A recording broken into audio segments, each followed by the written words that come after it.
their destinies and in shaping our future. We must enhance fiscal space and lower the cost of capital. Expensive capital makes it very difficult for developing countries. And we must strengthen cooperation on international tax matters. These efforts must include the finalization of a United Nations Framework Convention on International Tax Cooperation. An important aspect of this convention is to tackle illicit financial flows which deprive developing countries of about $88 billion annually. Throughout our efforts, scaling up climate finance will be critical to our success. Climate funds must be additional to, rather than diverted from other development priorities. Projections show developing countries need more than $1 trillion annually to build resilience. Each member state has something to contribute, whether financing and partnerships, capacity building, or even best practices. To this end, I urge member states to follow through in providing 0.7% of national income as official development assistance. This target was exceeded by only 4 countries last year, namely Denmark, Luxembourg, Norway, and Sweden.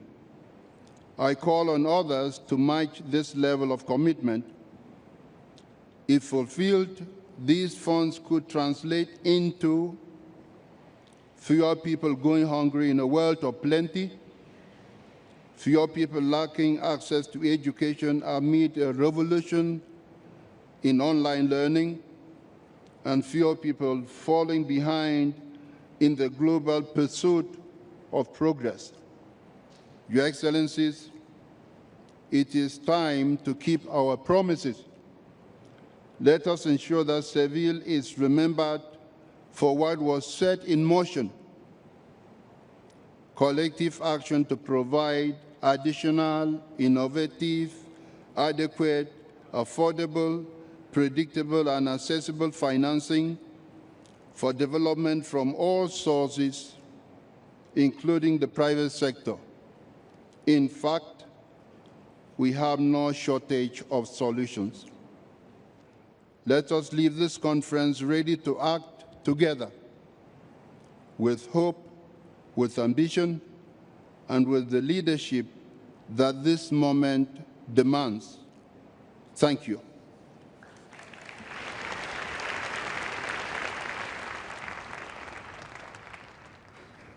Doy las gracias al presidente de la Asamblea General por su declaración y ahora invito al excelentísimo señor Bob Wright, presidente del Consejo Económico y Social, a dirigirse a la conferencia.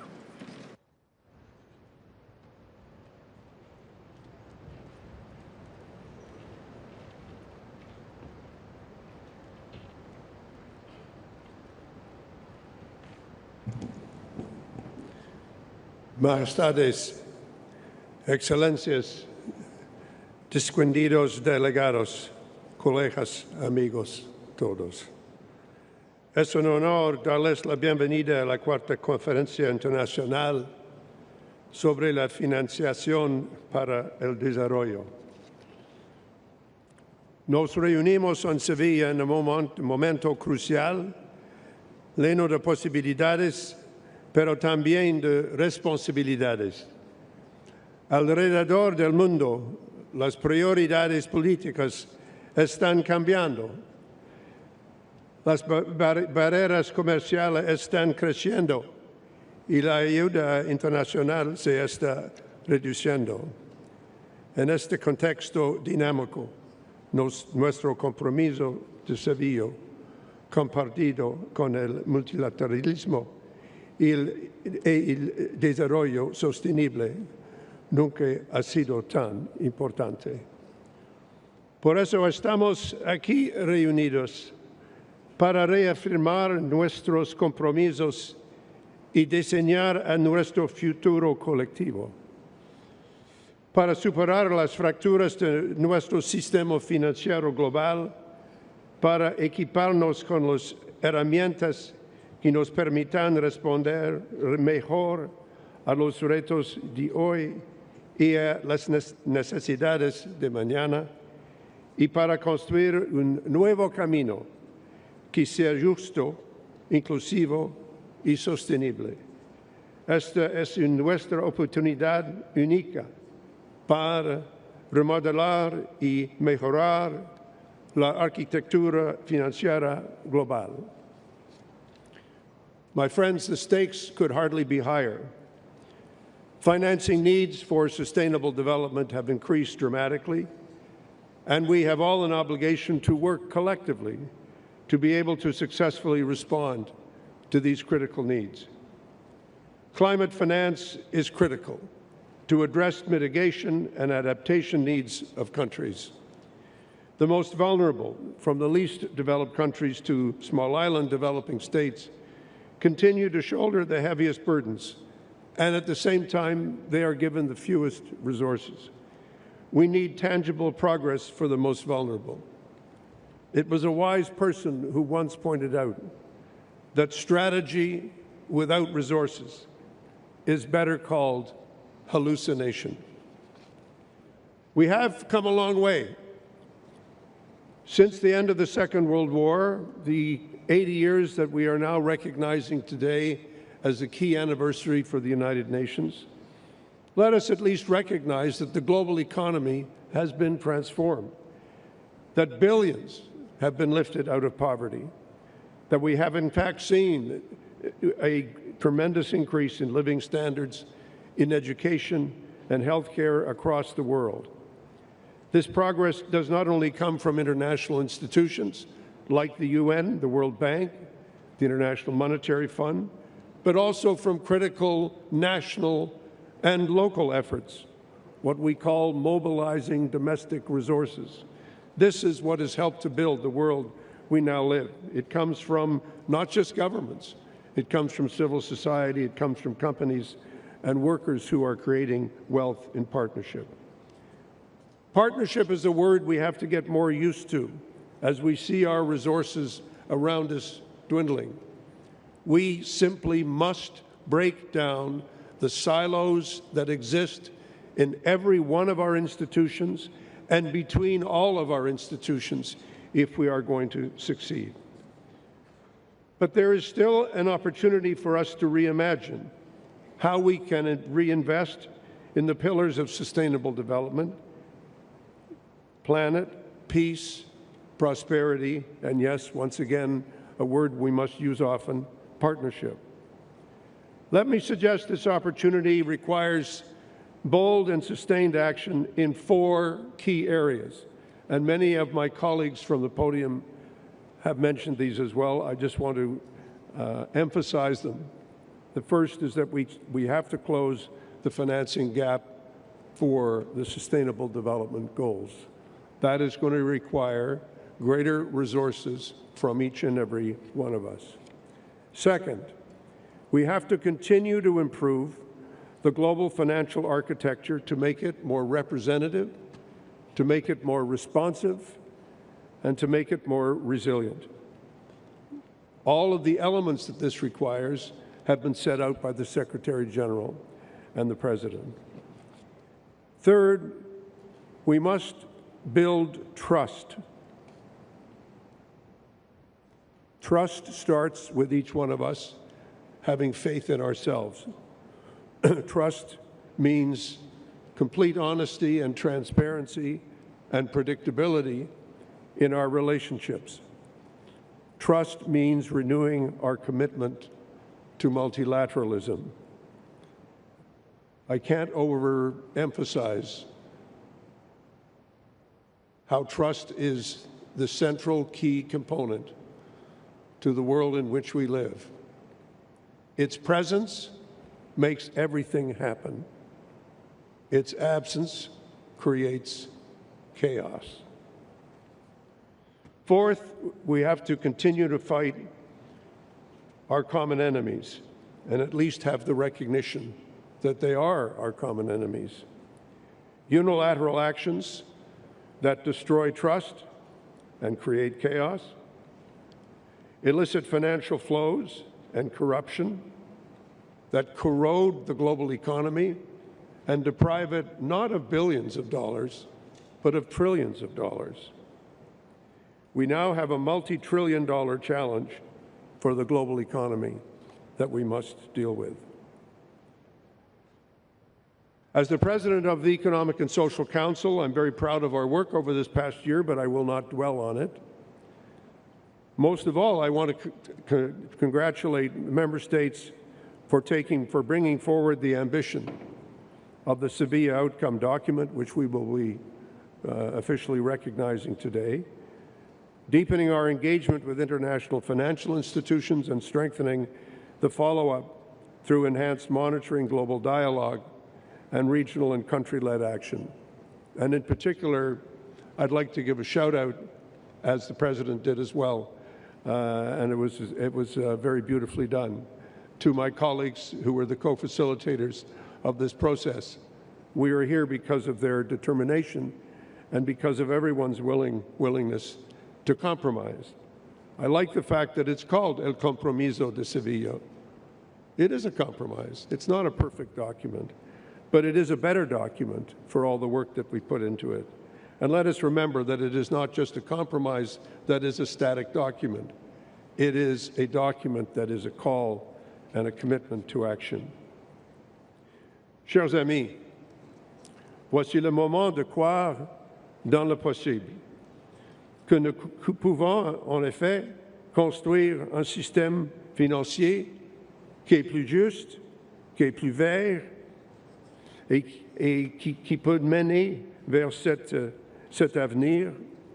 Nous pouvons réformer nos institutions globales, nous pouvons créer des institutions qui reflètent mieux les réalités d'aujourd'hui et nous pouvons mobiliser toutes les ressources de la finance pour un développement durable, pour le climat et pour la justice sociale. Effectivement, c'est le multilatéralisme qui doit livrer, comme on dit dans mon pays, qui doit livrer la marchandise.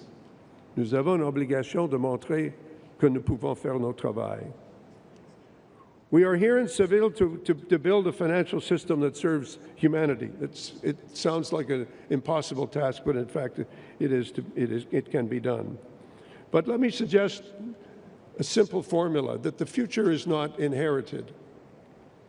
Looking around this great city, we see what people built and have built over hundreds, indeed thousands of years. We inherit that, but we have to build other things. We have to build our own buildings, our new partnerships, our new political will. And if I may, I've done this before last week, so I have to ask the DG and the DSG to forgive me for repeating it, but I will because I think it's important to remember.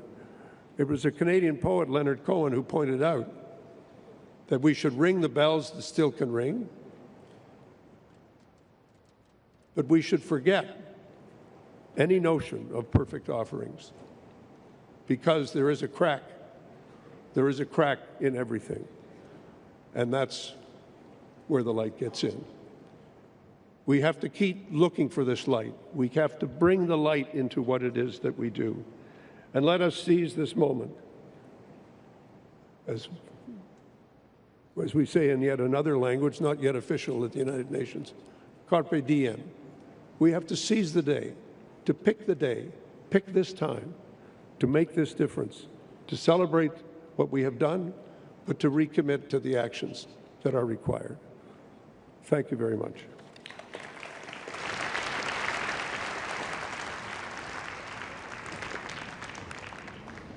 Doy las gracias al presidente del Consejo Económico y Social por su declaración y invito ahora al señor Aji Banga, presidente del Grupo Banco Mundial, a dirigirse a la conferencia.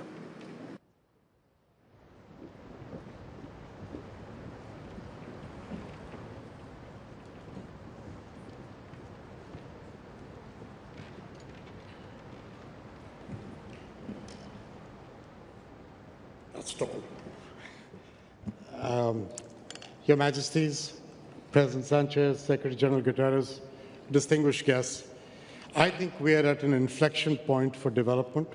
On the one hand, we have the familiar challenges of poverty and fragility and conflict and rising debt and the need to build climate resiliency into everything that we do. Remember, ending poverty on a livable planet, as you saw in the opening video, is the mission of the World Bank Group. But on the other, there is a fast approaching demographic surge in emerging markets. And I think that presents a huge opportunity for our future. But it only happens if these young people have access to clean air and clean water and education and health when they're growing up, and when they're ready, the chance to have a job.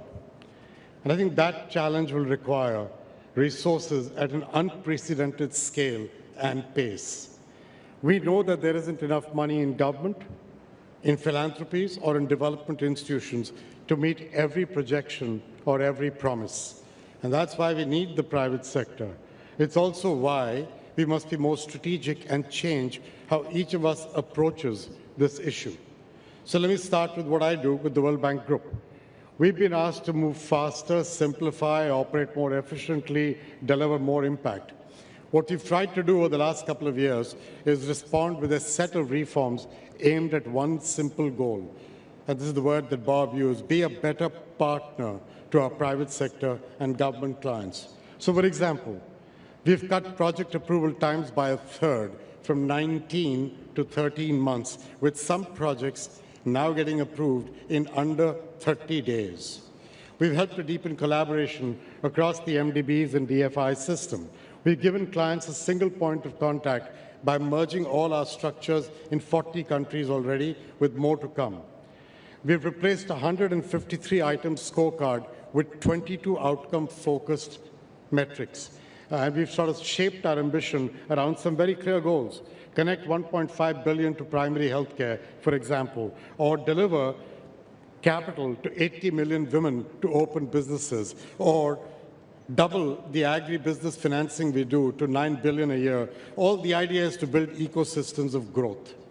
Last year, we put $133 billion to work, plus mobilized another $66 billion of private capital. And with the new instruments and capital efficiency measures, we can expand our lending capacity by another $100 billion over the decade. The point is, this is all inadequate compared to the numbers you hear for the promises we need to deliver. Even our IDA 21 replenishment campaign, for which I thank many of you in the audience, including the government of Spain for their generosity, even that replenishment campaign, which put together with our leverage capacity, allows us to raise $100 billion for the next 3 years, 70% of which will go to Africa. Even that, at the end of the day, is inadequate when you add the challenges and the money that needs to be put to work. Now, there's many ways to tackle this. We're not all just stuck. So for governments, the starting point is spending better. In developing countries, if they raise their revenues, as I think Antonio mentioned, domestic resource mobilization, if they raise their revenues to 15% of GDP, they could unlock $400 billion annually. In partnership with the IMF, and Nigel is here, we're helping them get there, and then we assist them with budget reviews, cutting what doesn't work, shift spending to what does. We've already done this for 13 countries. We're in the process of doing it for 11 more. What happens when you're doing these reviews is you discover hidden potential, like the $1.25 trillion every year that is spent on subsidies for agriculture, fisheries, and fossil fuels around the world. Don't get me wrong, some of those are necessary, but many are inefficient. You repurpose a portion and you could free up funds while still protecting the vulnerable. So such actions can take us far, but we need the private sector and the jobs they create, because jobs are the surest way to put a nail in the coffin of poverty.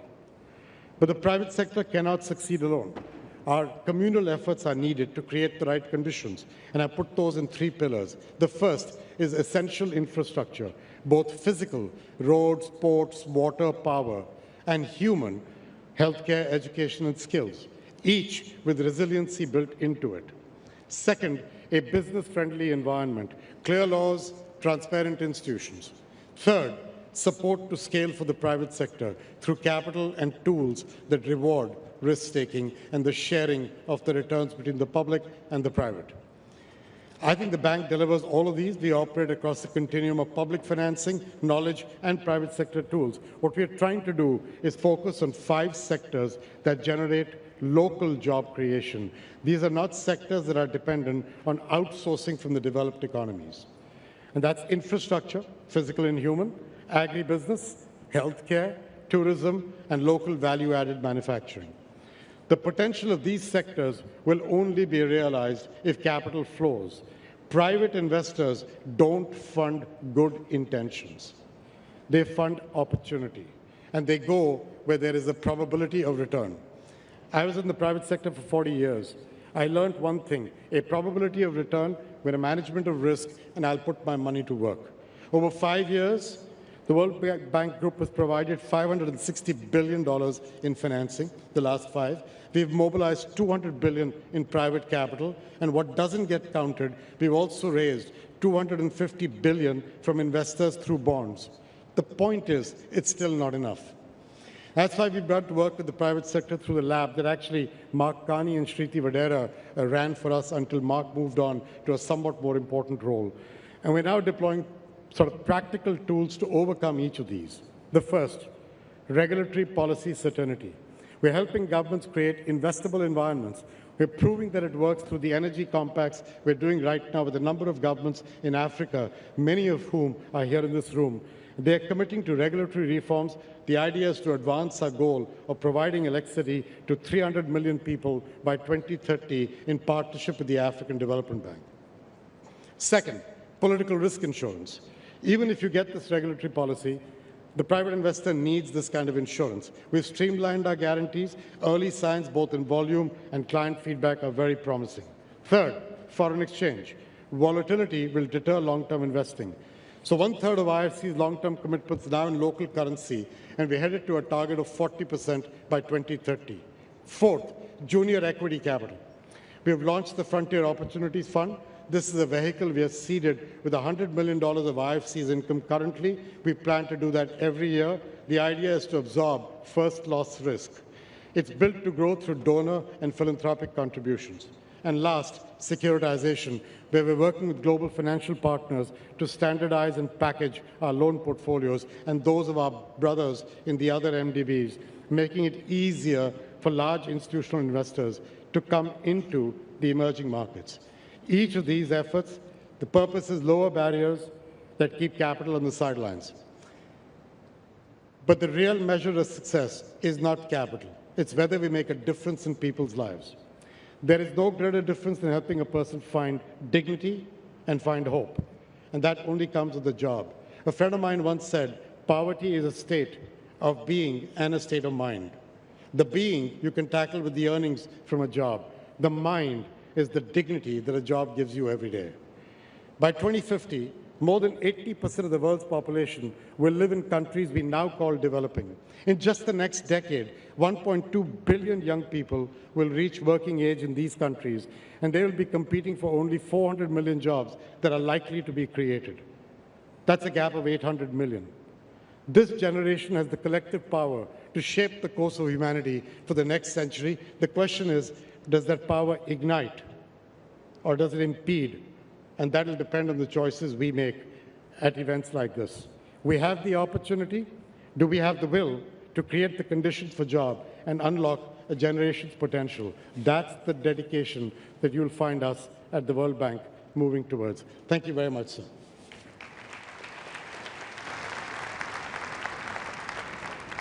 Doy las gracias al presidente del Grupo Banco Mundial e invito ahora a la señora Ngozi Okonjo-Iweala, directora general de la Organización Mundial del Comercio, a dirigirse a la conferencia.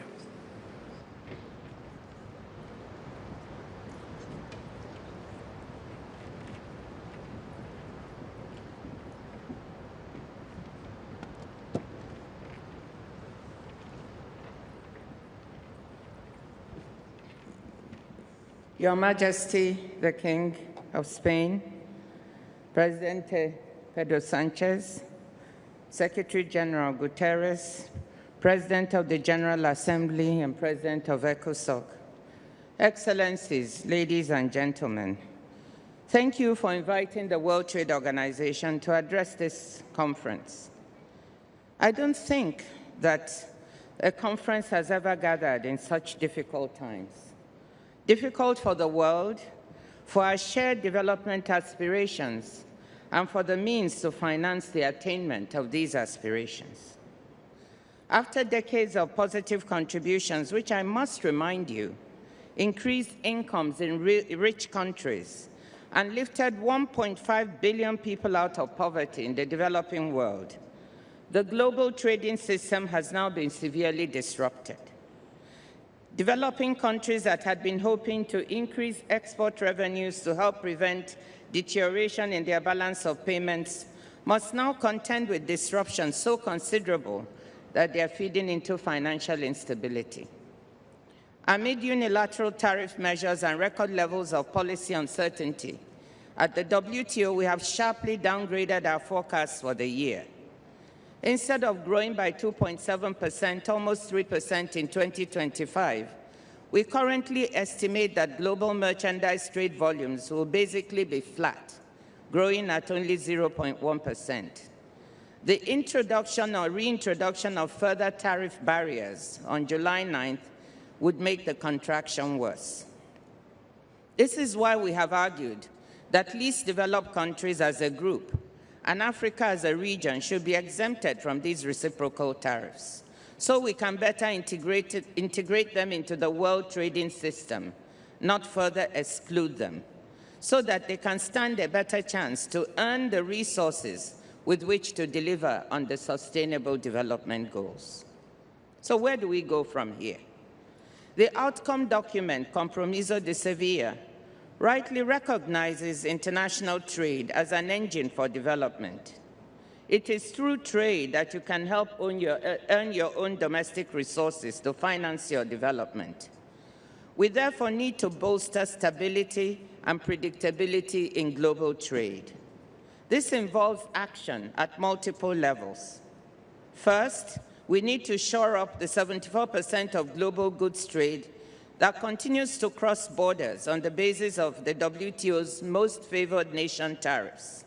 And we need to ensure more countries can seize exciting opportunities to earn more resources to finance themselves through services, digital, green, and blue trade.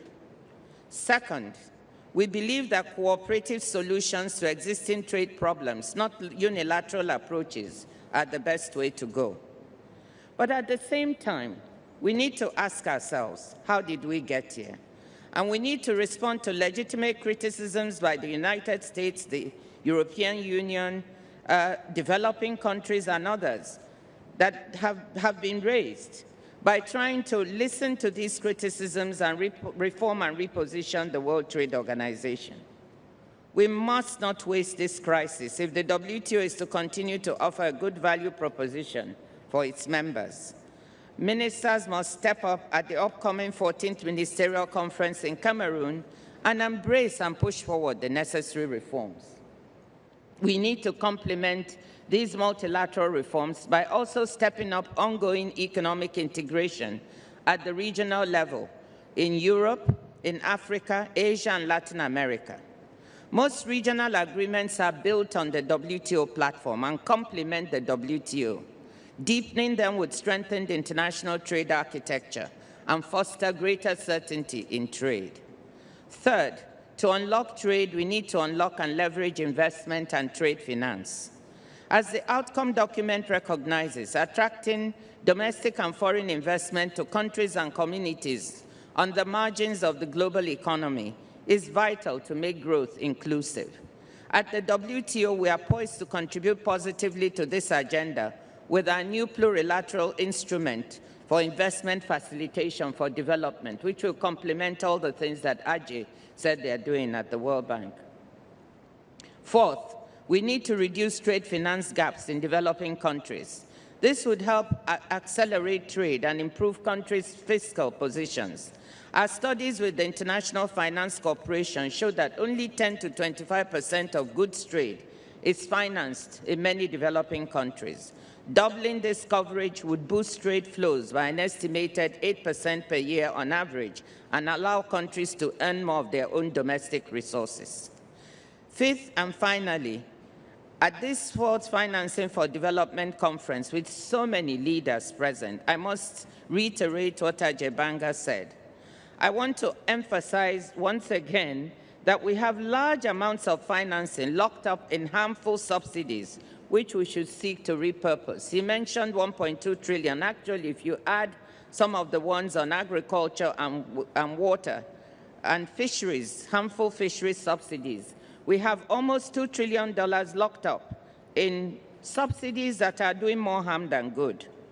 Recognizing the political difficulties involved in phasing out subsidies, I know this is not easy. I would just point out that if we can repurpose 1/3 to 1/2 of this, we would have much of the resources we need to address the problems that we are talking about tackling for the Sustainable Development Goals. At the WTO, we have done our part. We have delivered on SDG 14.6 on phasing out $22 billion in harmful fisheries subsidies that lead to illegal, unregulated, and unreported fishing of our oceans. 102 countries have ratified this agreement so far. We need only 9 more for it to come into effect. So if your country has not ratified, please do so immediately so we can fully deliver on this SDG. In conclusion, Excellencies, yes, we are in difficult times and we face tough constraints, but we still have room to act at home and with each other to put sustainable development and financing back on track. A reformed multilateral trading system is certainly poised and willing to do its part. Thank you.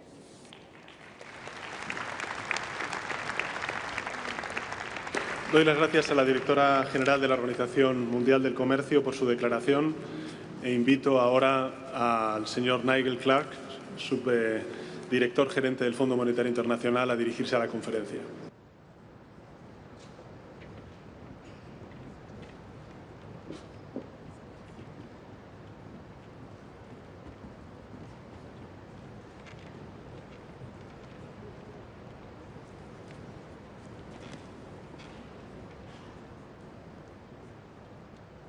Your Majesties, the King and Queen of Spain, President of the Conference, Prime Minister Sanchez, United Nations Secretary General Guterres, President of the General Assembly, President of ECOSOC, Excellencies and authorities, good morning.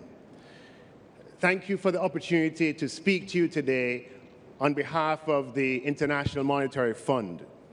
It's a great honor to join you at this, the 4th Financing for Development Conference. This conference comes at a particularly challenging time. Once again, the resilience of the world economy is being tested. Uncertainty is escalating as major policy shifts reshape countries' priorities.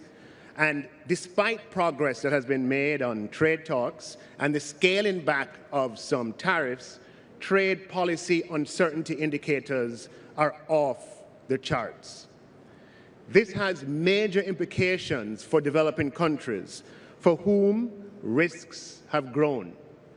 Risks to short-term and long-term growth, risks of tightened financing conditions, and, yes, risks to their development agenda, including due to cuts in overseas development assistance. This is why this conference is so important and so timely. It provides an opportunity to take decisive and necessary steps to accelerate development progress. And these steps must be taken both at the individual country level, but also at the international community level. With that in mind and with this opportunity in our hands, let me stress 3 critical priorities, 1 at the country level and 2 at the international level.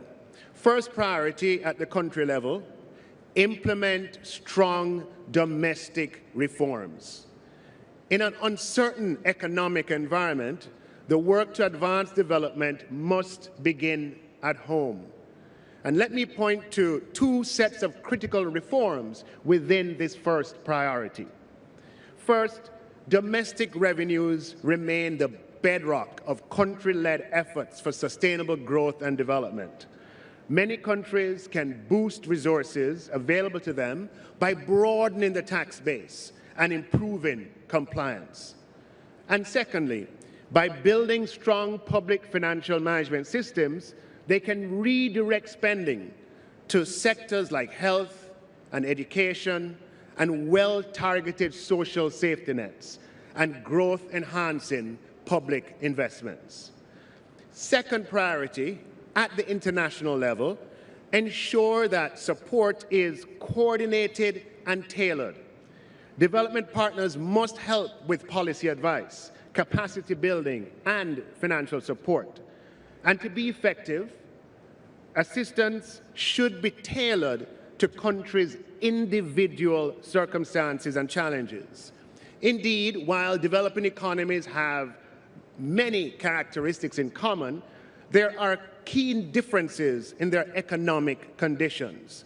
The needs of the poorest and most fragile countries in particular, who are often the hardest hit by global shocks, demand our attention.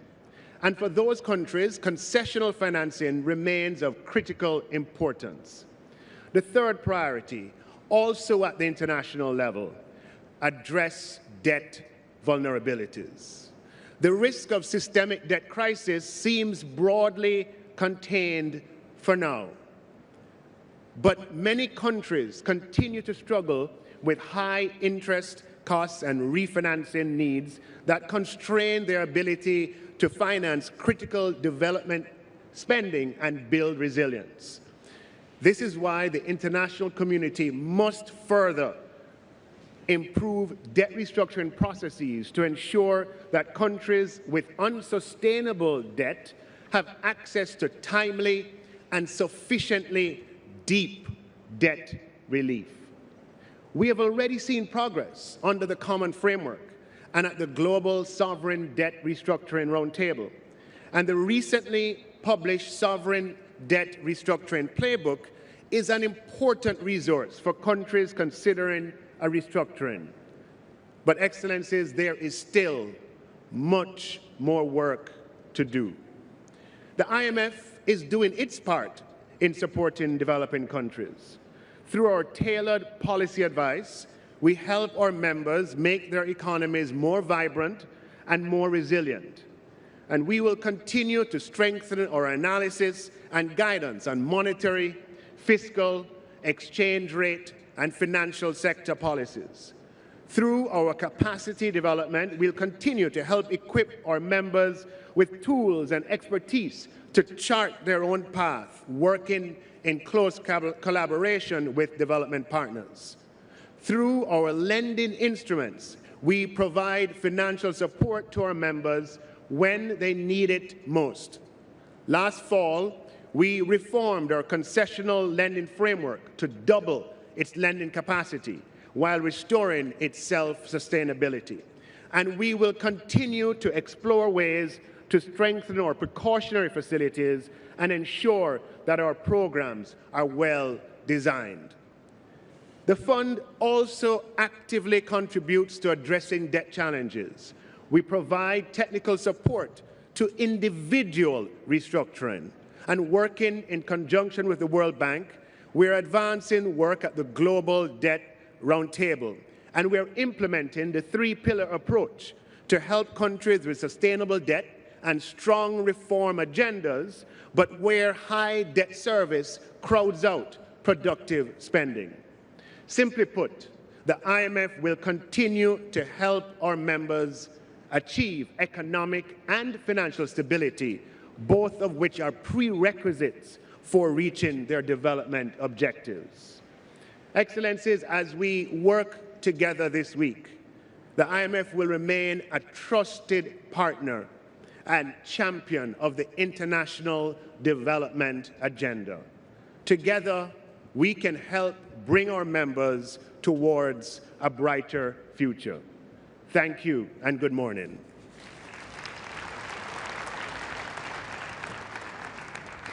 Doy las gracias al subdirector gerente del Fondo Monetario Internacional por su declaración e invito ahora al señor Lee Yunhua, secretario general de la conferencia, a formular su declaración.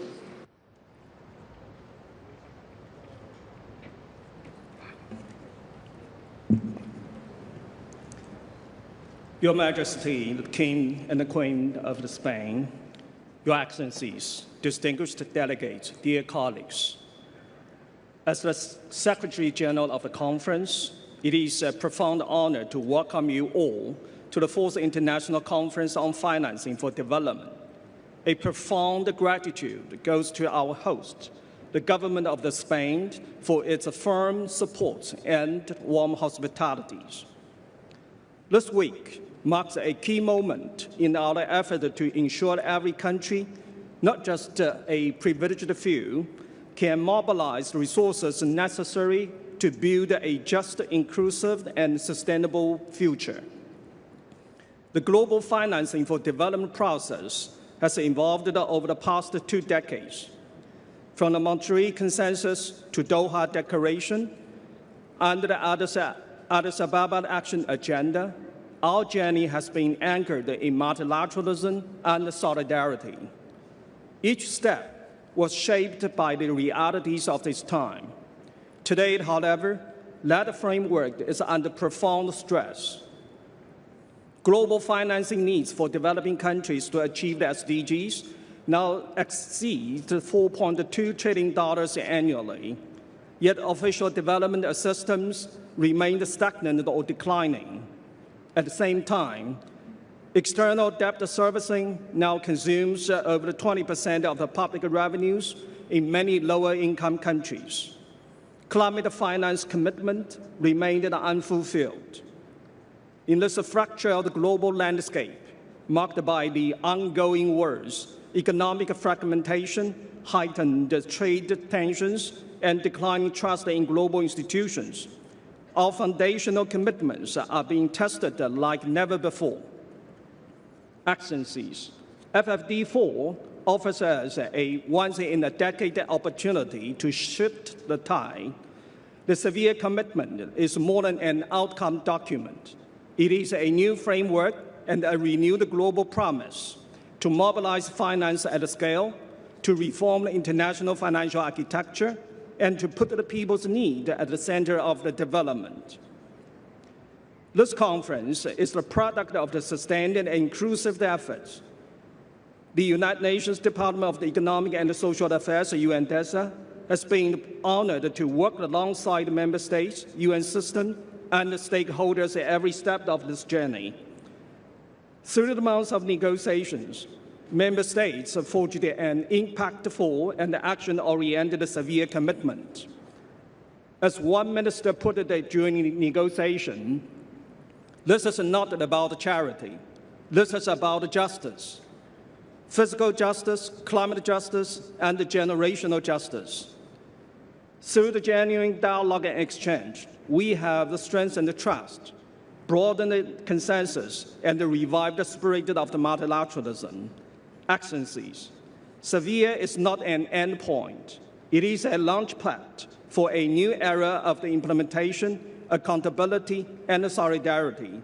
UNDESA is ready to support the member states in translating the Seville commitment into tangible actions by tracking progress and ensuring transparency, by building national and institutional capacity, and by fostering continuous dialogue among all partners. We believe that this is not just about raising capital. It is about rebuilding trust, expanding opportunity, and empowering every country to shape its own sustainable future. Let us rise to this moment with unity, ambition, and shared determination to finance a better world for all. Thank you. Doy las gracias al secretario general de la conferencia por su declaración. Majestades, distinguidas jefas y jefes de Estado y de Gobierno, ministros, ministras, excelencias. Hemos escuchado al último orador de la sesión de apertura de la conferencia. La conferencia, por tanto, quedaría concluida en el examen del tema 1 del programa y haríamos un brevísimo receso de unos segundos para despedir a sus majestades los reyes de España de esta sesión de inauguración. Gracias.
Excelencias,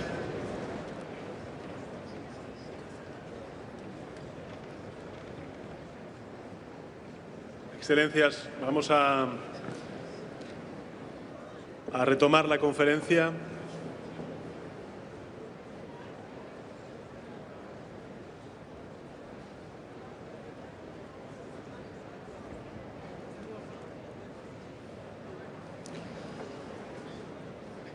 La conferencia examinará ahora el tema 3 del programa provisional, titulado Aprobación del Reglamento. La conferencia tiene ante sí una nota de la Secretaría, publicada como documento A/Conf 227/2025/2, que contiene el reglamento provisional de la conferencia, recomendado por el Comité Preparatorio de la misma. Puedo considerar que la conferencia acuerda aprobar el reglamento que figura en el documento A/Conf 227/2025/2. Si no hay objeciones, así queda acordado. La conferencia ha concluido así el examen del tema 3 del programa y pasamos al tema 4. La conferencia examinará el programa provisional del tema 4 titulado Aprobación del programa. Quisiera señalar a la atención de las delegaciones el documento A/Conf 227/2025/1 que contiene el programa provisional de la conferencia recomendado por el comité preparatorio de esta. Puedo considerar que la conferencia desea aprobar el programa que figura en el documento A/Conf 227/2025/1.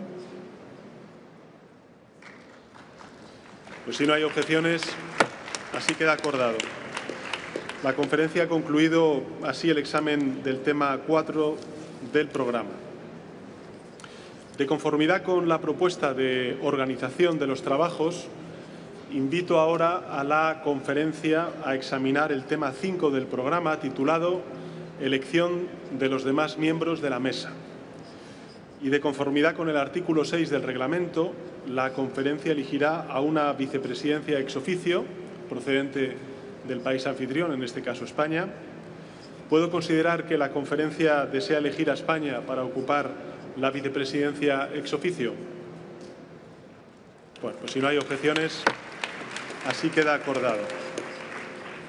De conformidad con lo dispuesto en el artículo 6 del reglamento, entre quienes representen a los Estados participantes, la conferencia elegirá también 24 vicepresidencias, una de las cuales ejercerá la relatoría general.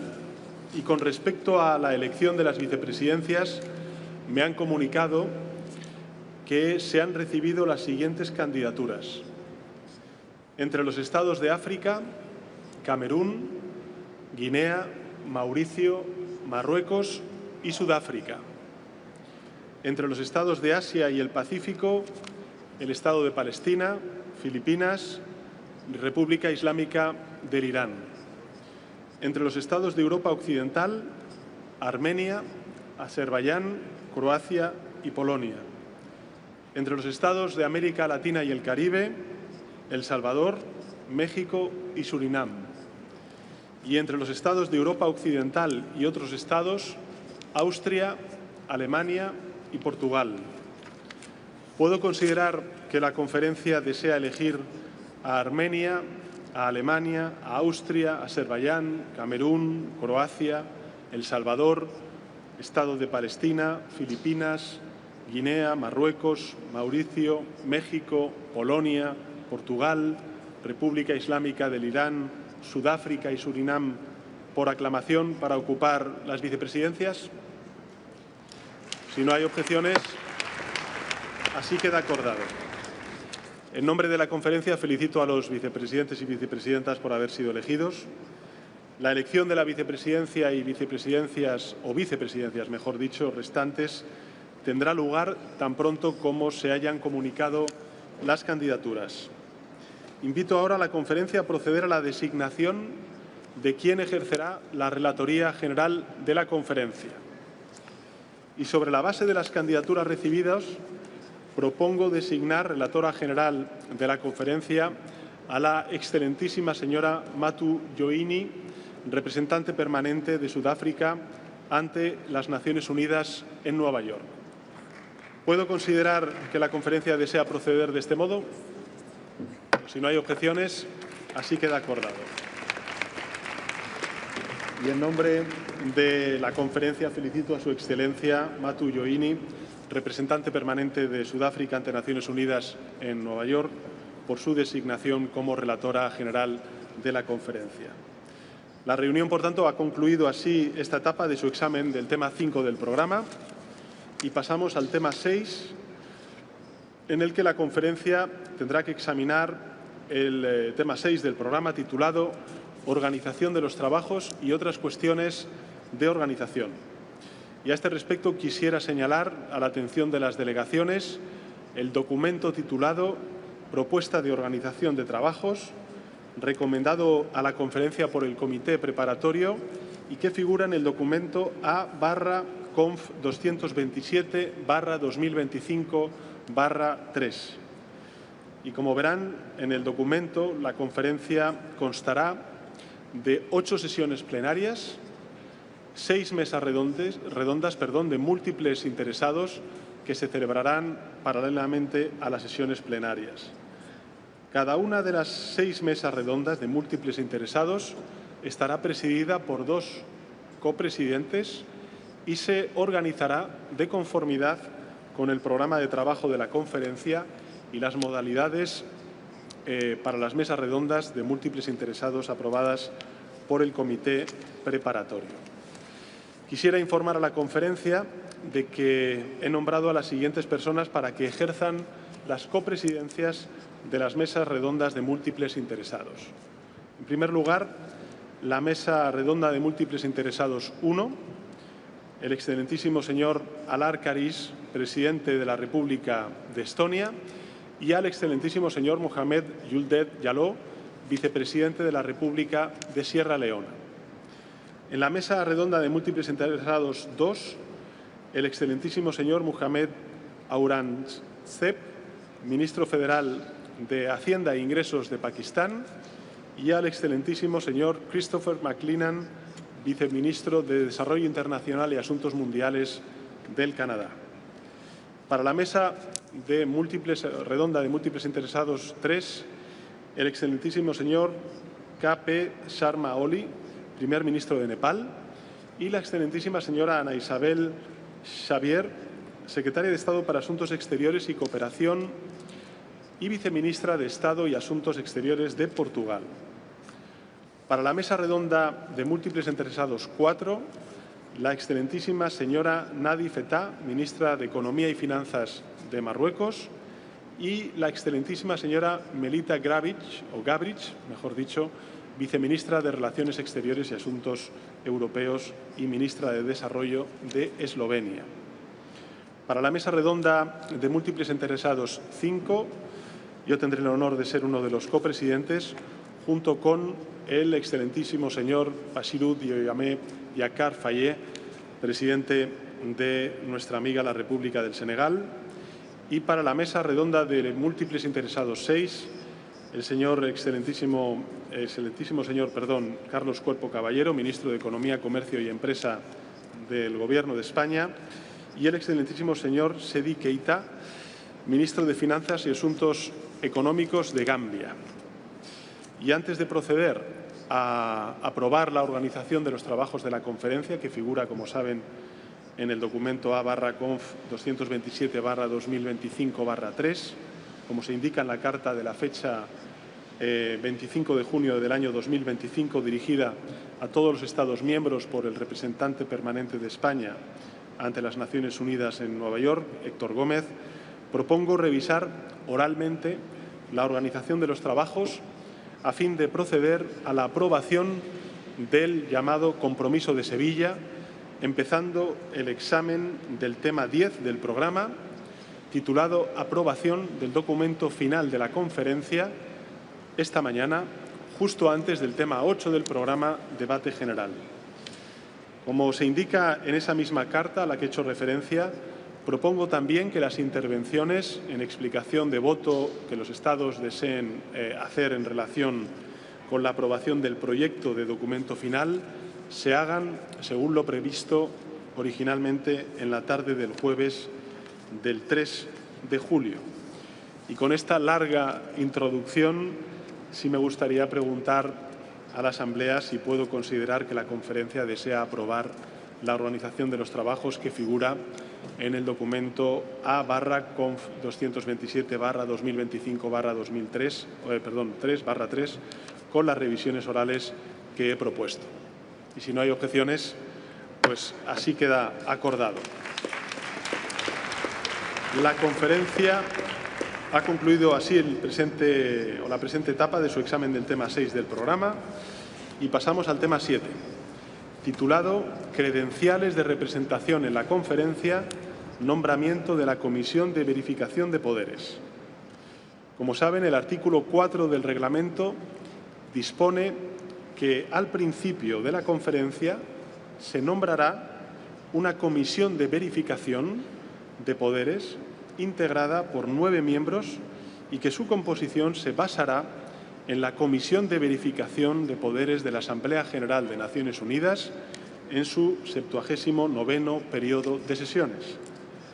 Los siguientes estados son miembros de la Comisión de Verificación de Poderes del 79º periodo de sesiones de la Asamblea General y paso a nombrarles: Antigua y Barbuda, Cabo Verde, China, Dominica, Estados Unidos de América, la Federación Rusa, Liberia, Mónaco y la República Democrática Popular Lao. La Secretaría me ha informado de que Dominica y los Estados Unidos de América han indicado que no podrán participar en la conferencia y, por consiguiente, no estarán disponibles para formar parte de la Comisión de Verificación de Poderes. Y, por lo tanto, de conformidad con la práctica anterior de las conferencias de Naciones Unidas, Canadá, de los Estados de Europa Occidental y otros Estados, y Trinidad y Tobago, de los Estados de América Latina y el Caribe, han sido nominados para reemplazar a los Estados Unidos de América y a Dominica, respectivamente, como miembros de la Comisión de Verificación de Poderes.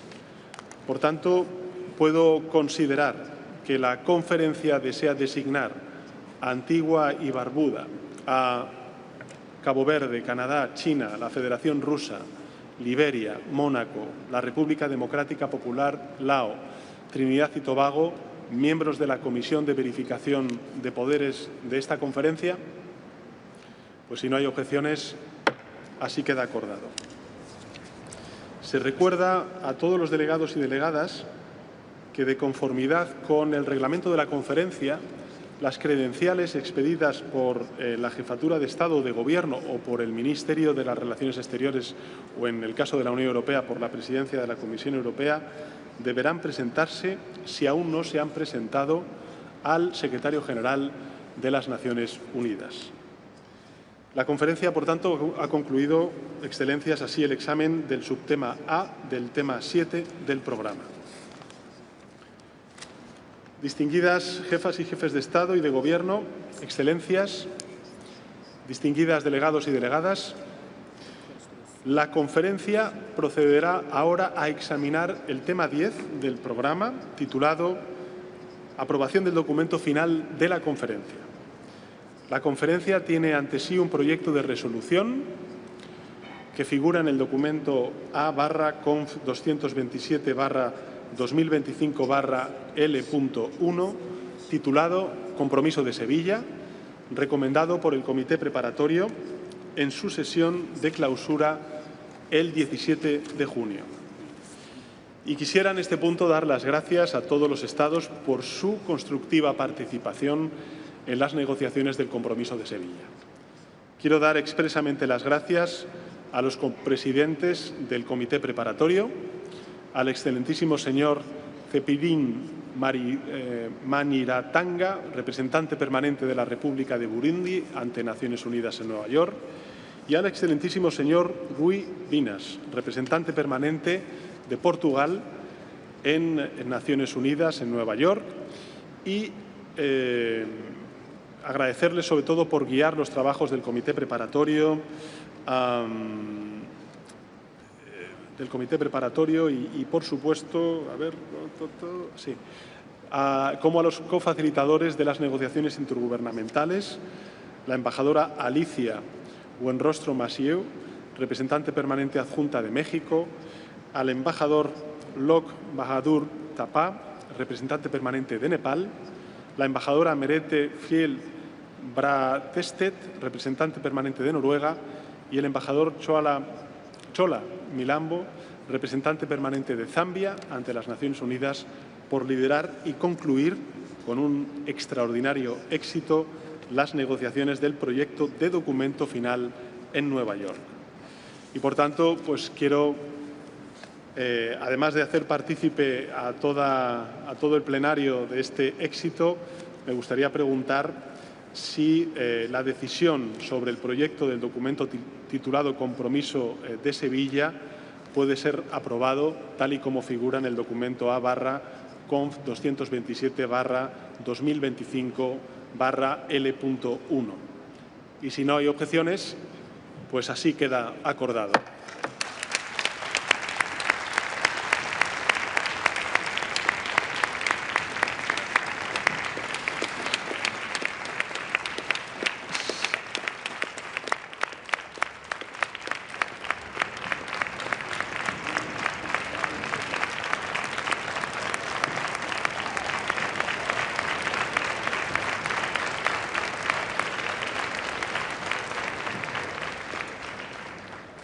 Y según lo acordado previamente, escucharemos las declaraciones en explicación de voto en la sesión de clausura el 3 de julio. La conferencia, por tanto, ha concluido así la presente etapa de su examen del tema 10 del programa.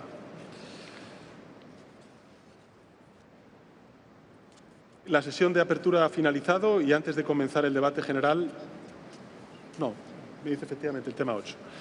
Distinguidas jefas y jefes de Estado y de Gobierno, ministras, ministros, excelencias, distinguidos participantes, la conferencia comenzará ahora su debate general en relación con el tema 8, de conformidad con la organización de los trabajos de la conferencia. Como saben, las intervenciones durante el debate general no excederán, y lo pedimos encarecidamente, los 5 minutos de duración, aunque en el caso de las intervenciones en nombres, pues lógicamente, de grupos, se tendrá por parte de la Presidencia algo de flexibilidad.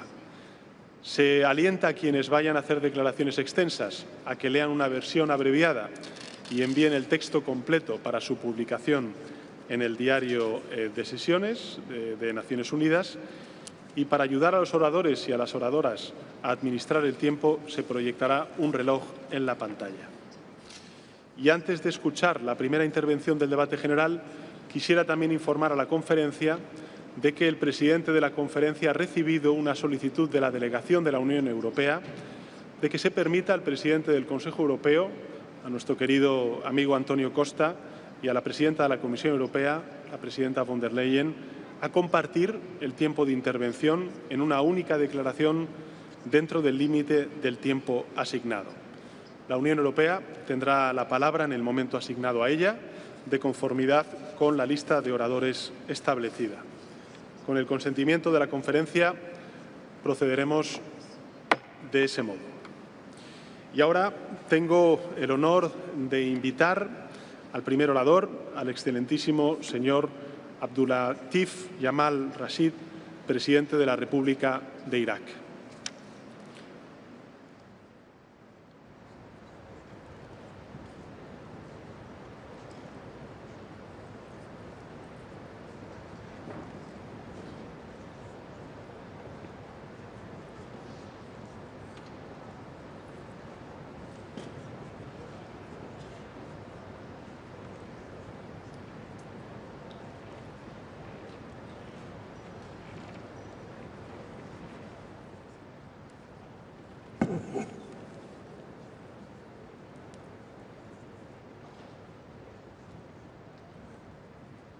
Mr. President, I am pleased to deliver this statement on behalf of the Group 77 and China. Let me begin by extending our gratitude to His Majesty the King, the government and the people of Spain for hosting this historic conference, and for the warm hospitality extended to our delegations. It is a privilege to gather here to reaffirm our commitment to multilateralism and global partnership on financing sustainable development. The Group of 77 and China wish to express a sincere appreciation to the co-chairs of the preparatory committee and the co-facilitators for their leadership throughout this complex process. We also appreciate their efforts to ensure that the process remains inclusive and transparent. Mr. President, this conference is being held at a critical juncture with those than 5 years to achieve the Sustainable Development Goals. The world remains on the track to achieving the ambitious agenda we committed to it in 2015. The financing gap continues to widen, and the challenges confronting the global South have become more urgent, demanded coordinated international action and renewed political will.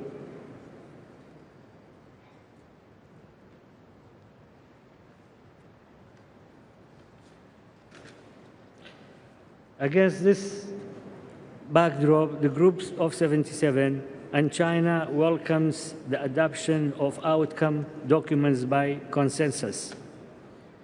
We support this document as a balanced, constructive, and forward-looking framework that reflects the collective aspirations to scale up efforts in mobilizing financing for sustainable development, especially in developing countries.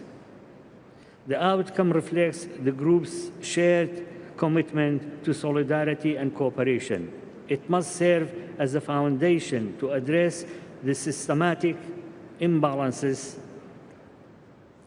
in the global and economical financial system, and to ensure that the voices and priorities of developing countries are heard. Mr. President, Group of 77 and China reiterates the centrality of North-South cooperation as the foundation of international development.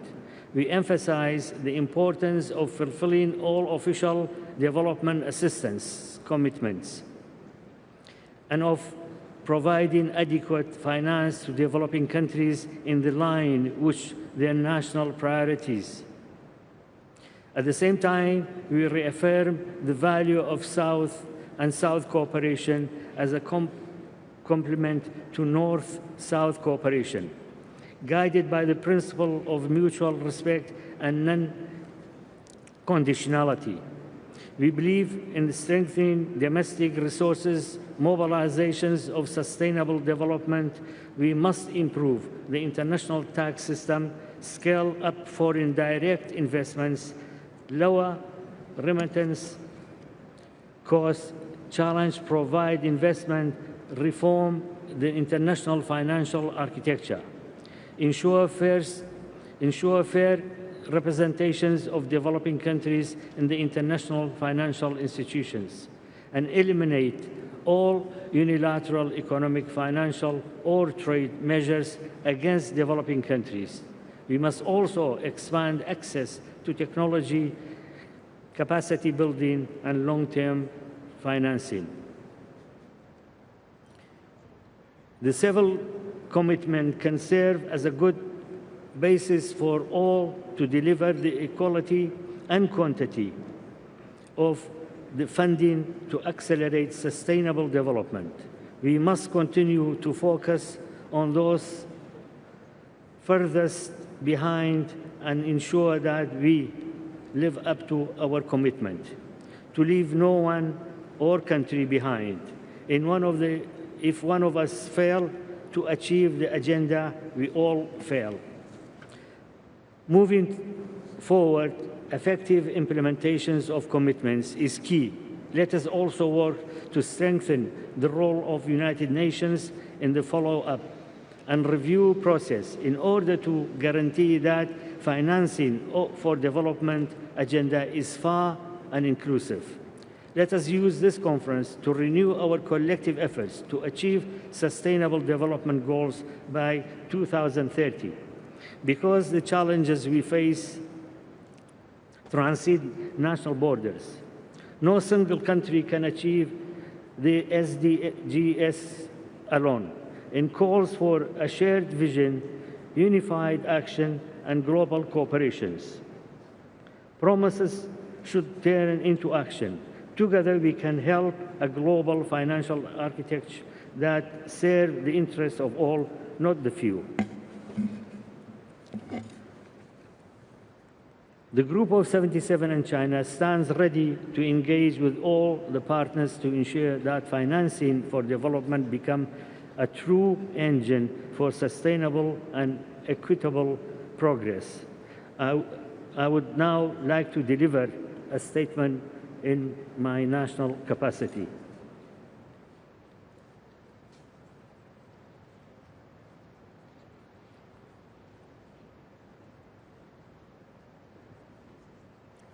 بسم الله الرحمن الرحيم.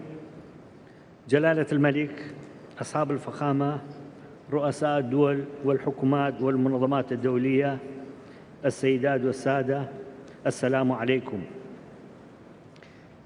أتوجه بالشكر إلى معالي رئيس وزراء المملكة إسبانيا السيد بيدر سانشيز على استضافته بلاده للمؤتمر وجهود إسبانيا المخلصة في إنجاحه.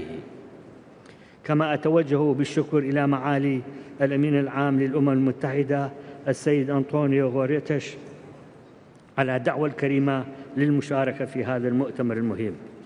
السيدات والسادة، يعقد هذا المؤتمر في ظل أزمات دولية وإقليمية معقدة لا سيما في الشرق الأوسط، وانعكاس هذه الأزمات على مسار التنمية وتعطيل الخطة الاقتصادية والاجتماعية خصوصاً في الدول النامية.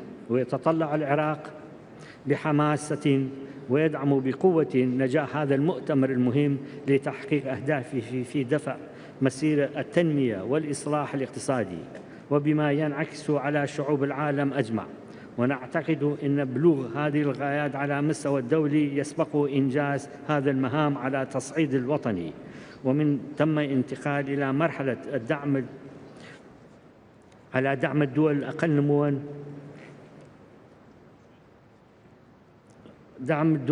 نمواً من خلال بنوك التنمية المتعددة الأطراف. لقد واجه العراق ونتيجة للسياسات اللي مارستها النظم الدكتاتورية المتعاقبة وعلى مدى أكثر من نصف قرن من الزمان تحديات كبيرة تمثلت بحروب داخلية ودولية وحصار اقتصادي وسياسات اقتصادية ارتجالية غير مخطط لها أدت إلى تخلف الواقع الاقتصادي وتراجع عملية التنمية. ينهض العراق من جانبه الاقتصادي على تخطيط والاقتصاد الحر وانفتاح على اقتصاديات العالم، ويؤسس للشركات الاقتصادية الدولية. شرع العراق بوضع الخطط التنموية القائمة على تنمية متوازنة للقطاعات المختلفة بعد أن تركت سياسات النظم الدكتاتورية واقعاً اقتصادياً متخلفاً متهاكاً. يشهد العراق اليوم استقراراً أمنياً وتقدماً اقتصادياً واضحاً على مختلف الصعاد، وهو بحاجة إلى تعاون مع المجتمع الدولي لمضي في خطط الأعمار وتحسين الأوضاع المعيشية والخدمية للعراقيين. وبعد تحرير العراق من تنظيم الداعش الإرهابي، أطلقت الحكومة العراقية خطة تنموية خمسية 2024 إلى 28 ومن ربطها مع أهداف التنمية المستدامة بشكل مباشر. ونجحنا وللمرة الأولى منذ 37 عاماً في إجراء تعداد السكان والمساكن في العام الماضي. كما باشرت الحكومة في تحسين البنية التحتية والخدمات العامة، ونفذت مشاريع حيوية في مختلف القطاعات، وعملت على تمكين مختلف الفئات في المجتمع، وأطلقت برنامج لتمكين المرأة والشباب. أولى العراق موضوع البيئة والمناخ أهمية كبيرة من خلال الاعتماد السياسات المواجهة آثار التغيير المناخي، أبرزها إدخال الطاقة المتجددة ضمن مشاريع البنية التحتية وتشجيع الزراعة الذكية وإطلاق مبادرات التشجير ومكافحة التصحر والجفاف. كما يواصل العراق إبرام مزيد من الشركات مع المنظمات الدولية والتعاون الواسع مع وكالات الأمم المتحدة لمختلف اختصاصاتها. وترأس العراق مؤخراً مجموعة 77 والصين في عام 24 ليؤكد عودته إلى قيامه بدوره الدولي والإقليمي البارز في التنسيق حول قضايا تنموية. لقد عمل الحكومة العراقية على تعزيز الحوكمة والإصلاح الإداري من خلال دعم مؤسسات الإحصائية وتفعيل نظام متابعة وتقييم لتنفيذ الأهداف، اعتماداً على مبادئ الشفافية والمساءلة في إدارة الموارد. السيدات والسادة، إن أمام العراق طريق طويل في سعيه لتحقيق أهداف التنمية المستدامة ضمن رؤيتنا لعام 2030، وهناك عدد من التحديات في هذا الصدد، منها الاعتماد الكبير على النفط كمصدر أساسي للدخل القومي، ما يجعل الاقتصاد العراقي يواجه صعوبات أمام تقلبات السوق العالمية وضعف قطاعات غير النفطية كالزراعة والصناعة والسياحة أمام قطاع النفط. كما يواجه العراق تحديات بيئية ومناخية خطيرة متمثلة بشح المياه نتيجة تقلبات الطقس وارتفاع درجات الحرارة إلى مستويات قياسية، وتناقص المياه الأمطار وانخفاض إيرادات المائية لنهري دجلة والفرات القادمة من دول المنبع، إلى جانب التصحر وازدياد العواصف الترابية وضعف البنية التحتية للري. وتشكل العوامل السكانية والاجتماعية ضغوطاً إضافية على ملف الاقتصادي، حيث يواجه العراق نمواً سكانياً سريعاً يتطلب تقديم الخدمات والسكن ومكافحة الفقر وخفض معدلات البطالة لدى الشباب. ولمواجهة هذه التحديات أطلقت الحكومة مجموعة من الإصلاحات لتعزيز الفرص النجاح في تحقيق أهداف التنمية المستدامة، حيث تلتزم الحكومة بأجندة تنموية ل 2030 وتضمينها في خطة التنمية الوطنية كخطة الخمسية 2024 إلى 2028. ختاماً، يتطلع العراق إلى دعم المجتمع الدولي والأمم المتحدة والمنظمات ذات العلاقة لتحقيق أهداف التنمية الاقتصادية، وهو اليوم بيئة استثمارية واعدة للدول والشركات الراغبة فيه. نأمل لهذا المؤتمر النجاح وتحقيق أهدافه النبيلة خدمة لشعوب العالم أجمع. وأشكركم.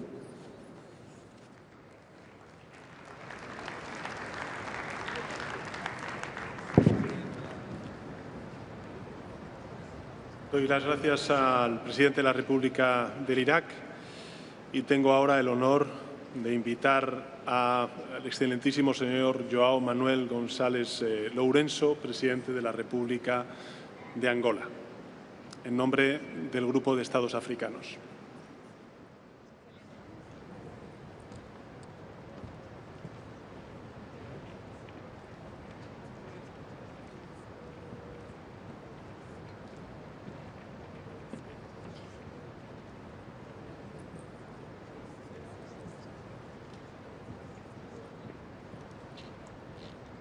Sua Excelência Pedro Sánchez, Primeiro-Ministro do Reino de Espanha, Excelências Chefes de Estado e de Governo, Sua Excelência António Guterres, Secretário-Geral das Nações Unidas, excelentíssimos delegados, minhas senhoras, meus senhores. Constitui para mim uma grande honra poder estar neste evento, na qualidade de Presidente em exercício da União Africana, em que estão presentes ilustres figuras dos Estados-membros das Nações Unidas e do Reino de Espanha, as quais saúdo por ocasião desta 4ª Conferência Internacional para o Desenvolvimento, que considero uma oportunidade crucial para debatermos as fórmulas para ajudar de facto os países em vias de desenvolvimento a ultrapassarem as limitações e os condicionalismos que enfrentam para impulsionar o progresso e o desenvolvimento. Quando foi decidida a realização desta conferência, nada fazia prever que o mundo estivesse a viver momentos tão convulsivos como os atuais, carregados de incertezas e de ameaças que podem frustrar as nossas previsões a respeito do desenvolvimento em que estamos todos empenhados, por se tratar de uma questão fulcral para o presente e o futuro da humanidade. Perante este quadro tão preocupante, reassume um papel central nestas nossas discussões a questão da paz e da segurança mundial, sem as quais não conseguiremos dar nenhum passo em direção aos nossos objetivos fundamentais plasmados na Agenda 2030 das Nações Unidas e na Agenda 2063 da União Africana. Esta constatação deve levar-nos a admitir que só numa base de conciliação de interesses e do diálogo estaremos capazes de construir um grande entendimento à escala global que, do nosso ponto de vista, é um imperativo dos nossos tempos para não nos encaminharmos para uma hecatombe em que todos sairíamos a perder.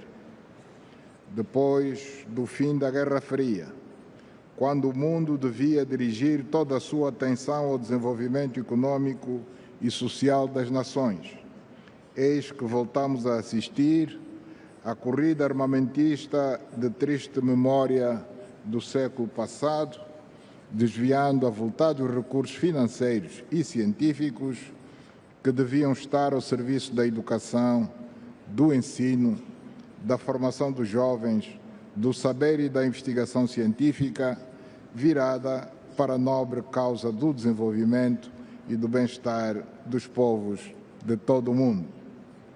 Esta é a nossa sensibilidade, como dirigentes africanos seriamente preocupados com o rumo que o mundo está a seguir e que requer de todos nós uma postura de responsabilidade na abordagem e na busca de soluções para esta assustadora crise que o nosso planeta atravessa atualmente.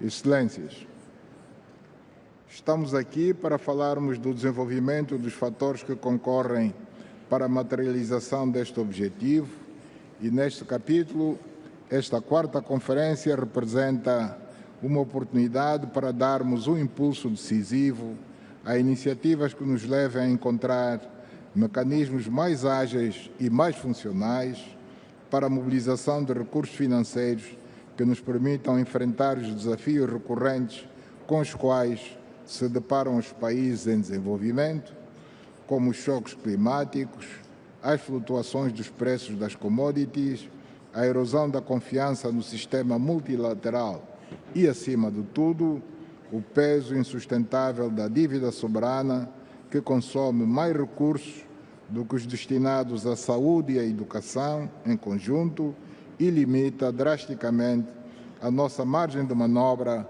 para financiar o nosso desenvolvimento. Esta situação constitui um obstáculo claro à realização dos Objetivos de Desenvolvimento Sustentável da Agenda 2030 e ao cumprimento da Agenda 2063, que expressam o compromisso comum com a construção de um mundo mais justo, mais inclusivo e mais resiliente.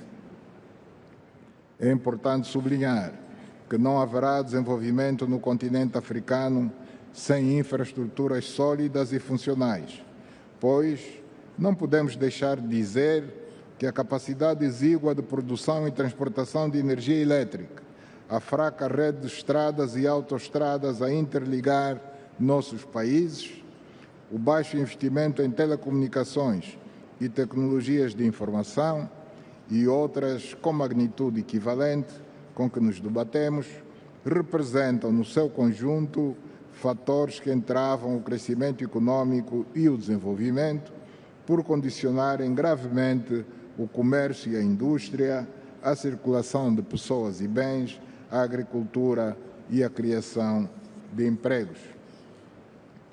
É em função do reconhecimento das realidades que mencionei antes, que a União Africana, na Cimeira de fevereiro deste ano, decidiu realizar uma grande conferência subordinada ao tema Infraestruturas como fator de desenvolvimento em África, a ter lugar em Angola em outubro do corrente ano.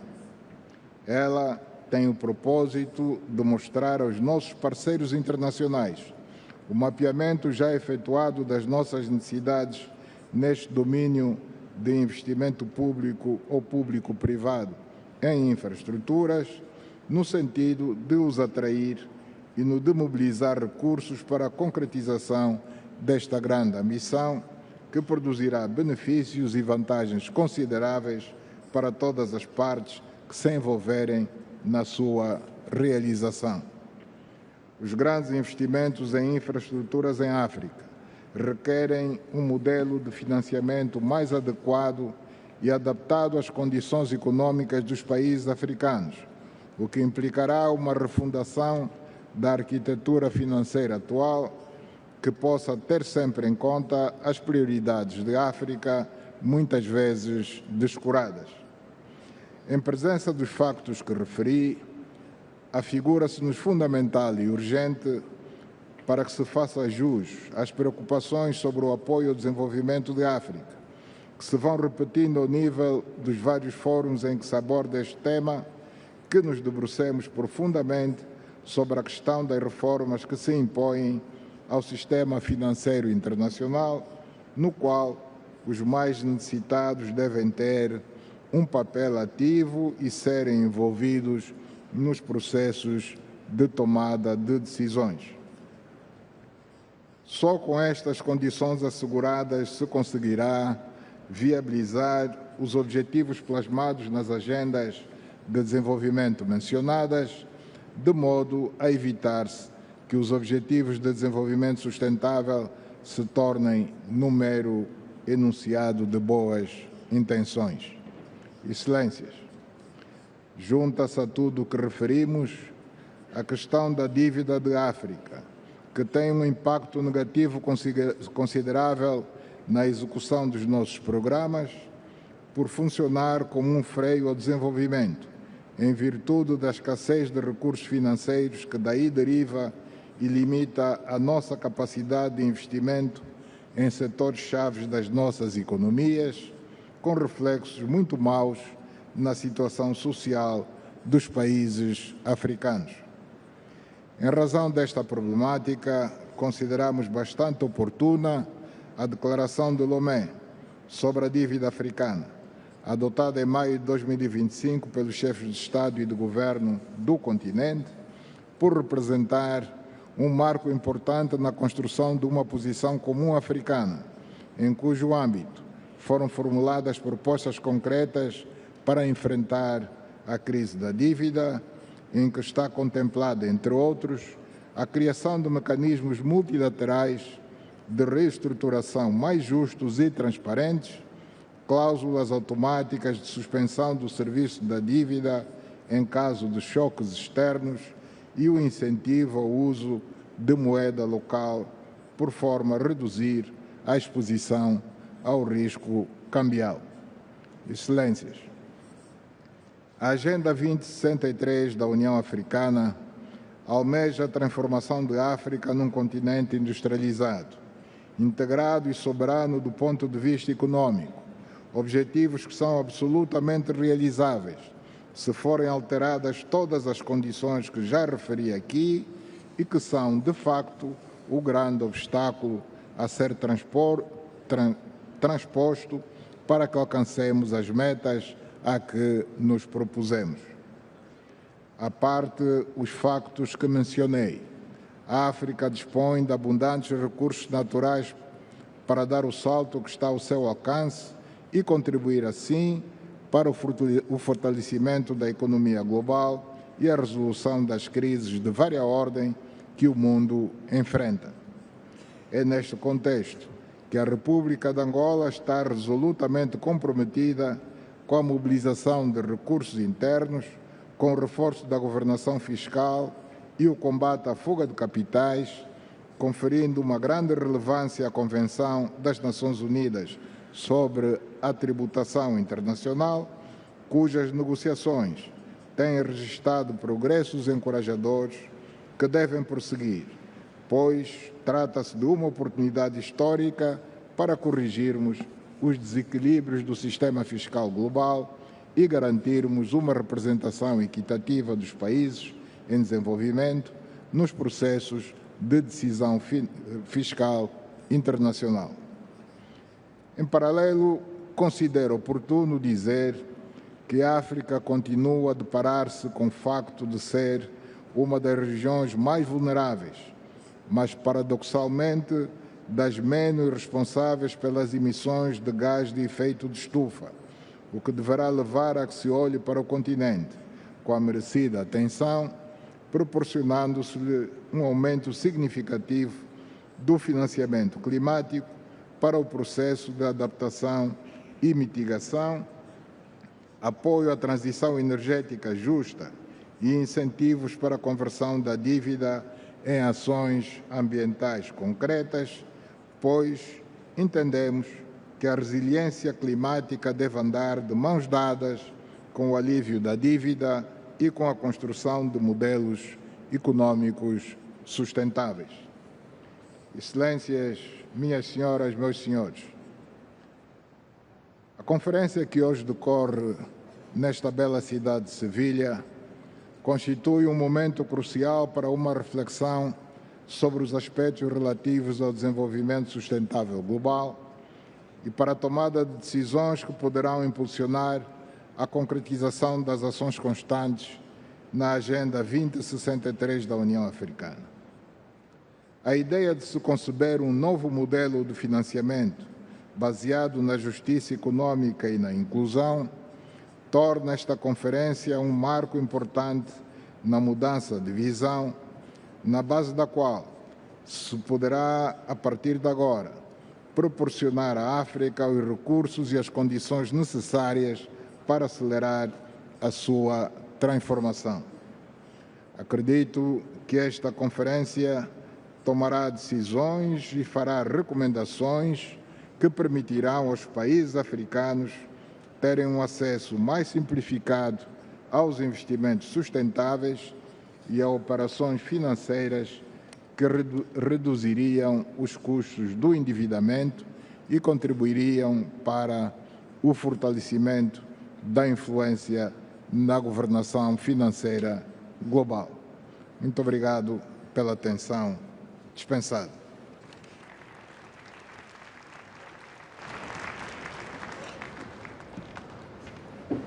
Doy las gracias al presidente de la República de Angola y tengo ahora el honor de invitar al excelentísimo Antonio Costa, presidente del Consejo Europeo, y la excelentísima Ursula von der Leyen, presidenta de la Comisión Europea, en nombre de la Unión Europea y sus Estados miembros.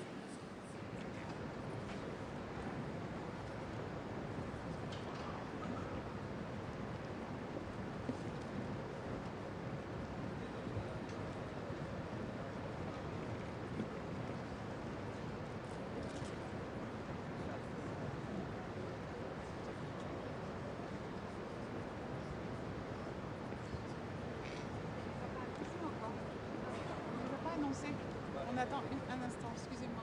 Madame Van der Leyen, normalement...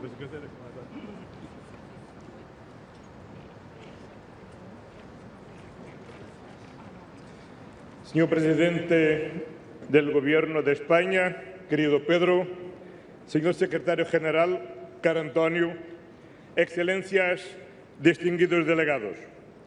Solo tendremos un mundo en paz si aseguramos un desarrollo sostenible. Hace 10 años, el mundo adquirió un compromiso con su propio futuro, los Objetivos de Desarrollo Sostenible. Una década más tarde, seguimos aún lejos de la meta, en gran medida porque la financiación para el desarrollo sigue siendo claramente insuficiente.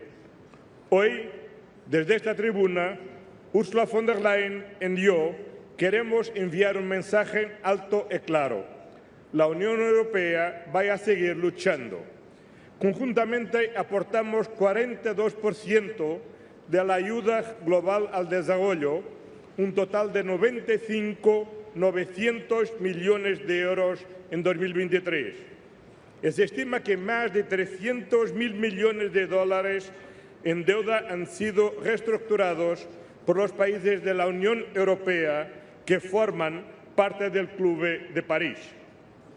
Nuestro compromiso es firme.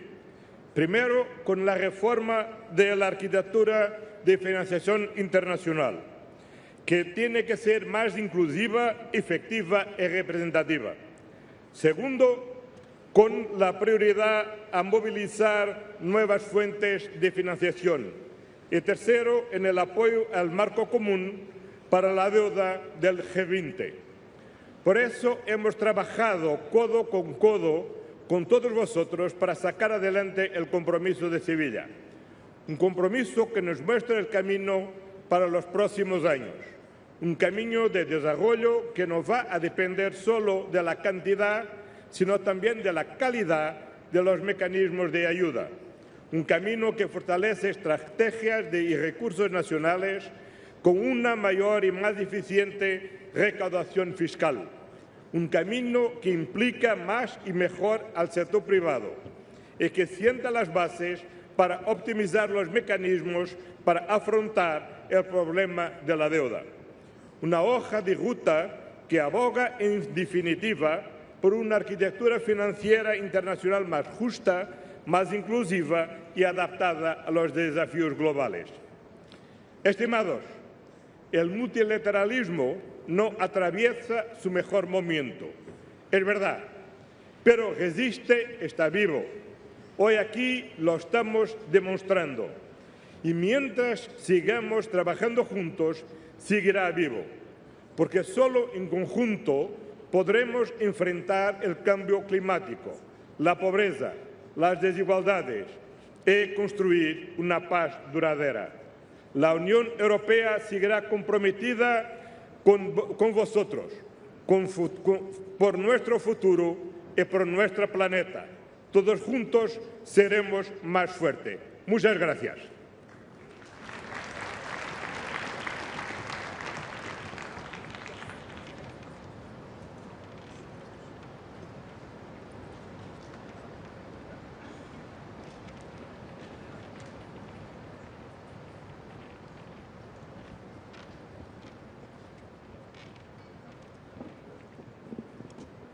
Mr. President of the Conference, Secretary-General Guterres, what is that?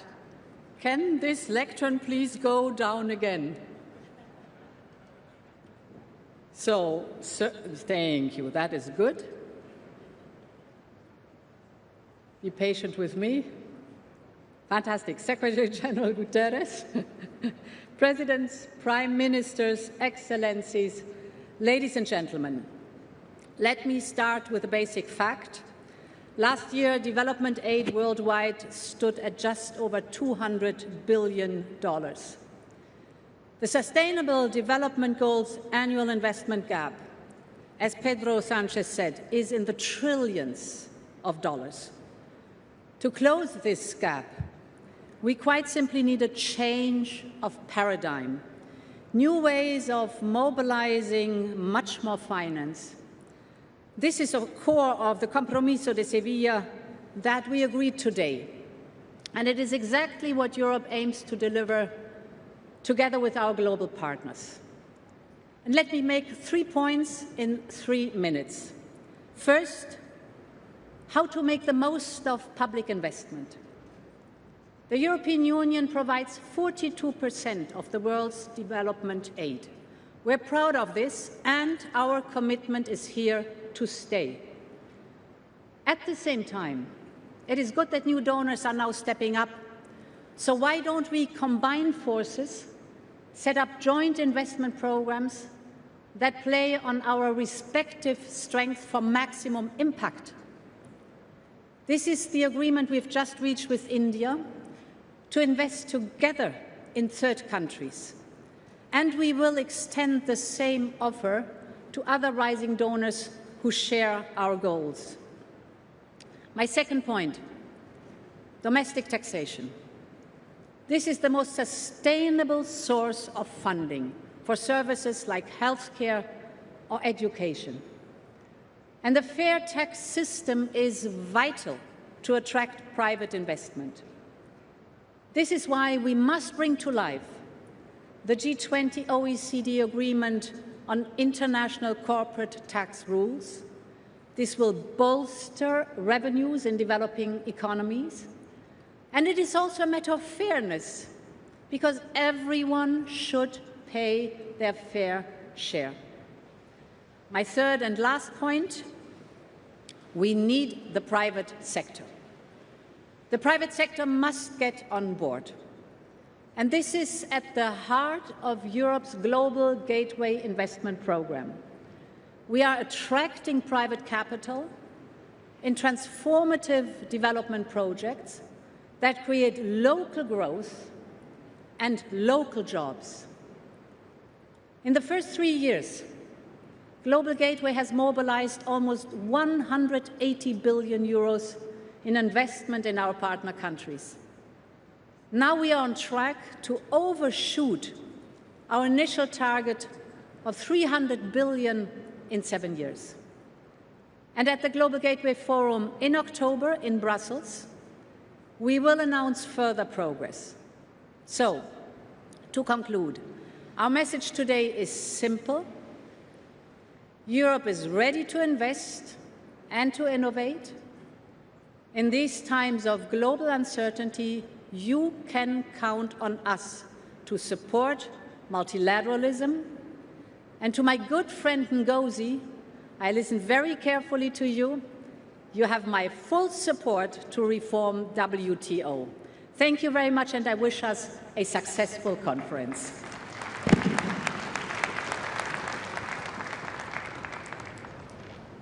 Tengo el honor de invitar a la excelentísima Iris Xiomara Castro Sarmiento, presidenta de la República de Honduras, a dirigirse a la conferencia.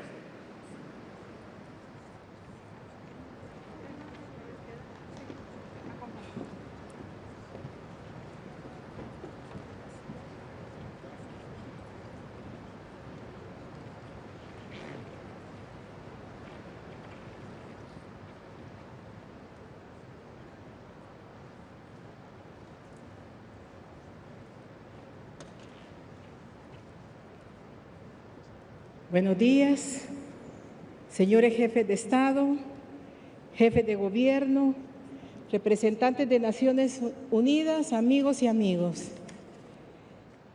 Soy la primera mujer en la historia de Honduras y estoy convencida de que no puede hablarse de desarrollo si no colocamos en el centro la igualdad financiera, el acceso al crédito y la equidad de género como pilares de una justicia verdaderamente global. Hablo en nombre de un pueblo valiente, perteneciente a una de las regiones más golpeadas en la historia, rupturas democráticas, inestabilidad política y la imposición de un modelo privatizador dictado por organismos internacionales de crédito y la banca privada. ¿Y qué nos dejaron? Pobreza, corrupción, violencia y serias limitaciones fiscales para invertir en el desarrollo de nuestra gente.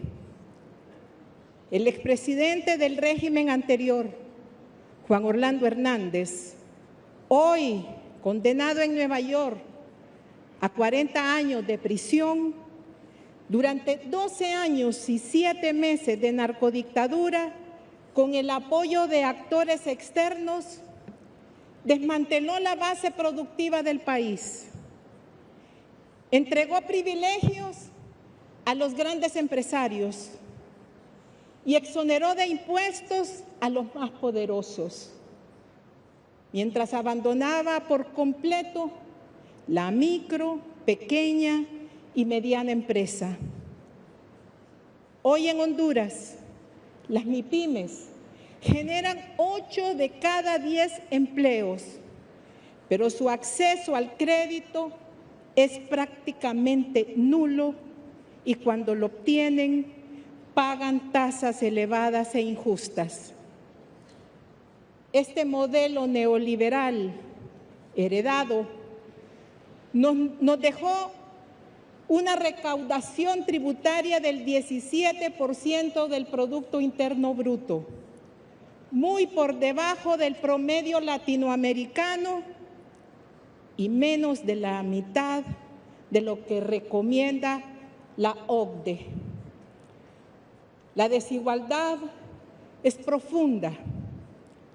10 familias con 25 grupos económicos se adueñaron del 80% del Producto Interno Bruto y apenas pagan el 0.03% en impuestos, mientras que los más pobres pagan hasta un 50%.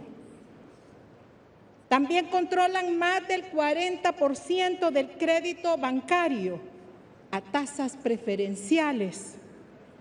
Y mientras tanto, la pequeña empresa apenas accede al 0.4% del crédito y lo hace pagando a tasas de intereses caras. en estos 3 años y medio de mi gobierno. Hemos empezado a desmantelar este sistema perverso. Eliminamos los corruptos fideicomisos de la banca privada, frenamos la venta de grandes extensiones del territorio nacional a capital especulativo, montado desde el golpe de Estado del 2009. Hace 2 años presenté al Congreso la Ley de Justicia Tributaria para establecer el principio de renta mundial y obligar a los más poderosos a pagar impuestos. Pero los diputados de los partidos tradicionales, al servicio de la oligarquía financiera, se han negado rotundamente a aprobarla.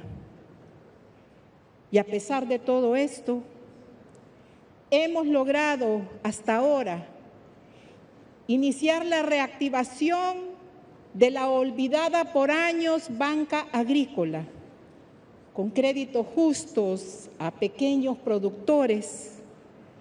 Casi 1 millón de campesinos reciben fertilizantes y semillas mejoradas y más de 60,000 familias tienen acceso a crédito con tasas bajas para producción y vivienda. Hoy, con transparencia y voluntad política, hemos alcanzado los niveles más altos de inversión social, infraestructura, energía, medio ambiente y seguridad en la historia de nuestro país. Pero en este foro internacional debo mencionar otro problema que ahoga a nuestros pueblos: la deuda externa. Según Naciones Unidas, casi la mitad de la humanidad vive en países que gastan más en pagar intereses que en invertir en educación, salud o enfrentar el cambio climático. Y lo más grave, la crisis de deuda se concentra en los países más pobres, mientras el sistema capitalista global luce sólido y rentable en los balances, pero lleno de miseria en la vida de la gente. El sistema financiero internacional mantiene a nuestras naciones sumergidas en una crisis que no nos permite invertir ni resolver los problemas sociales heredados. Hoy, la deuda pública mundial supera los 100 billones de dólares y nuestros presupuestos sangran para pagarles a los bancos privados y organismos multilaterales, dejando muy poco para nuestros pueblos. Por eso hago un llamado urgente a una transformación estructural del sistema financiero global, a eliminar los privilegios fiscales, el control desmesurado de los poderosos y a construir un modelo de financiamiento con justicia y dignidad. Estoy convencida, el financiamiento para el desarrollo debe tener como centro a los pueblos y fundarse en la gobernanza democrática, la fiscalidad justa, la justicia climática y los derechos humanos. No descansaremos hasta lograr justicia financiera para el desarrollo. No puedo terminar mis palabras sin expresar mi permanente solidaridad con el pueblo palestino. Muchas gracias.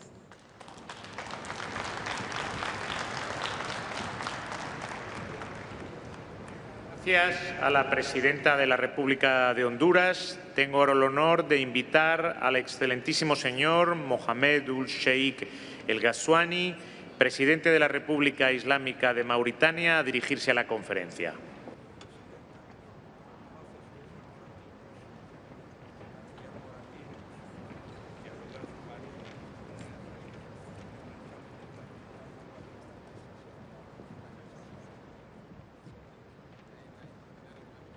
بسم الله الرحمن الرحيم. صلى الله على النبي الكريم. السيد رئيس الحكومة الإسبانية، رئيس المؤتمر، أصحاب الفخامة، أصحاب المعالي، السيد الأمين العام للأمم المتحدة، السيدات والسادة الحضور. يسعدني بداية أن أتوجه بجزيل الشكر إلى صاحب المعالي السيد بيدرو سانشيز رئيس الحكومة الإسبانية على الدعوة الكريمة وعلى ما أحطنا به من فائق عناية وعظيم تقدير.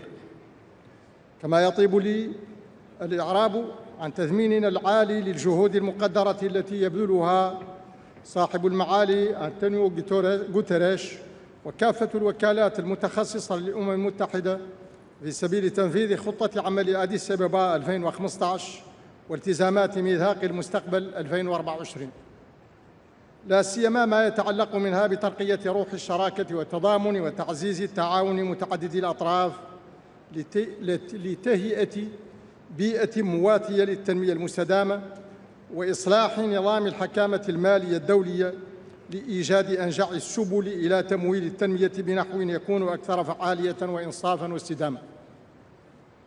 وإن انعقاد هذه النسخة الرابعة من المؤتمر الدولي لتمويل التنمية لا يشكل فرصة ثمينة لإحراز تقدم معتبر على هذا المستوى تحتاجه اليوم بلداننا النامية والعالم عموماً أكثر من أي وقت مضى، نظراً لتنوع وجسامة التحديات التي تعيق مسيرة بناء تنمية مستدامة شاملة ومتوازنة. أصحاب الفخامة والمعالي، أيها السادة والسيدات، إن ما يعيشه عالمنا خاصة البلدان النامية منه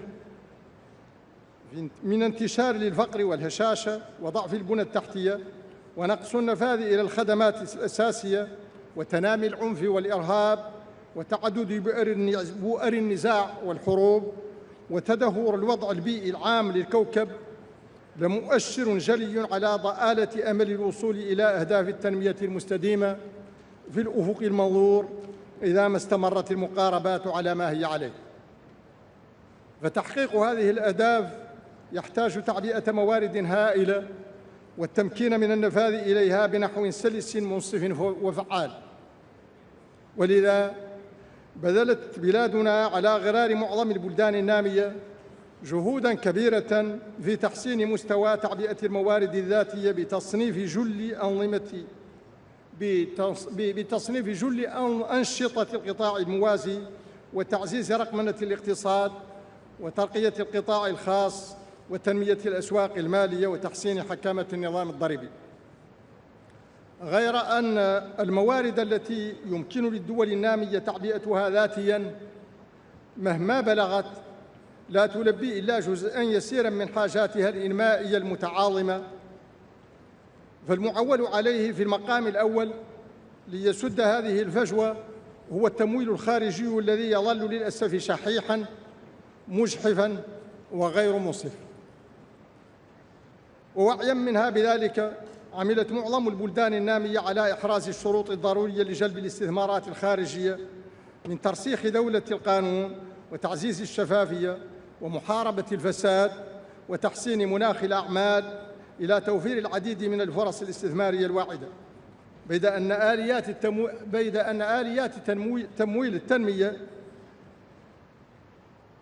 في النظام المالي الدولي القائم لا تساعد، ويتجلى يوماً بعد آخر عجزها عن الاستجابة الفعالة للحجم المتزايد للموارد التي تحتاجها التنمية المستدامة المتوازنة. فلا تزال نسبة المساعدة الإنمائية الرسمية إلى الناتج الداخلي الخام العالمي دون الهدف المتفق عليه دولياً والمحدد ب0.7%، كما لا تزال مشكلة المديونية في تعاظم مضطرد وشروط الحصول على القروض مجحفة والنفاذ إلى التمويل غير منصف ولا متوازن. ولا يخفى أنه لا أمل في قيام التنمية ببلد نام إذا ظل ينفق على سداد الدين أكثر مما ينفق في التعليم والصحة والخدمات الأساسية، ويكلفه الاقتراض أضعاف ما يكلف الدول المتقدمة.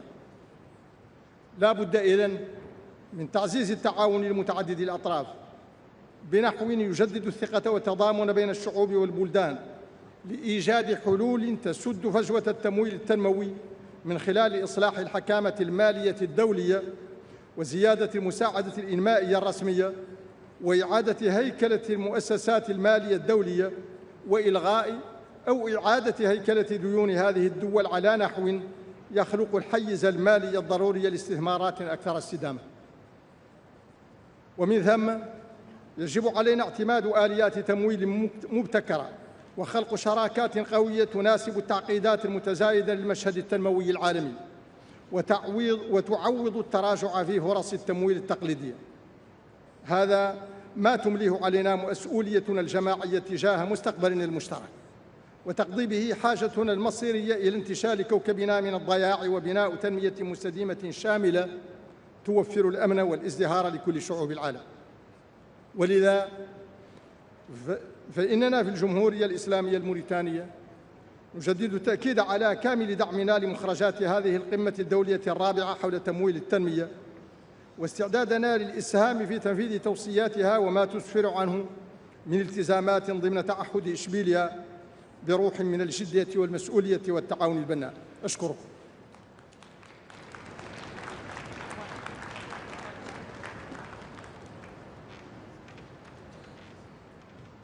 Quiero recordar a todos los intervinientes que las intervenciones durante el debate general no deben exceder los 5 minutos de duración. Y agradezco al excelentísimo presidente de la República Islámica de Mauritania su intervención. Tengo ahora el honor de invitar al excelentísimo señor Al-Arkaris, presidente de la República de Estonia, a dirigirse a la conferencia.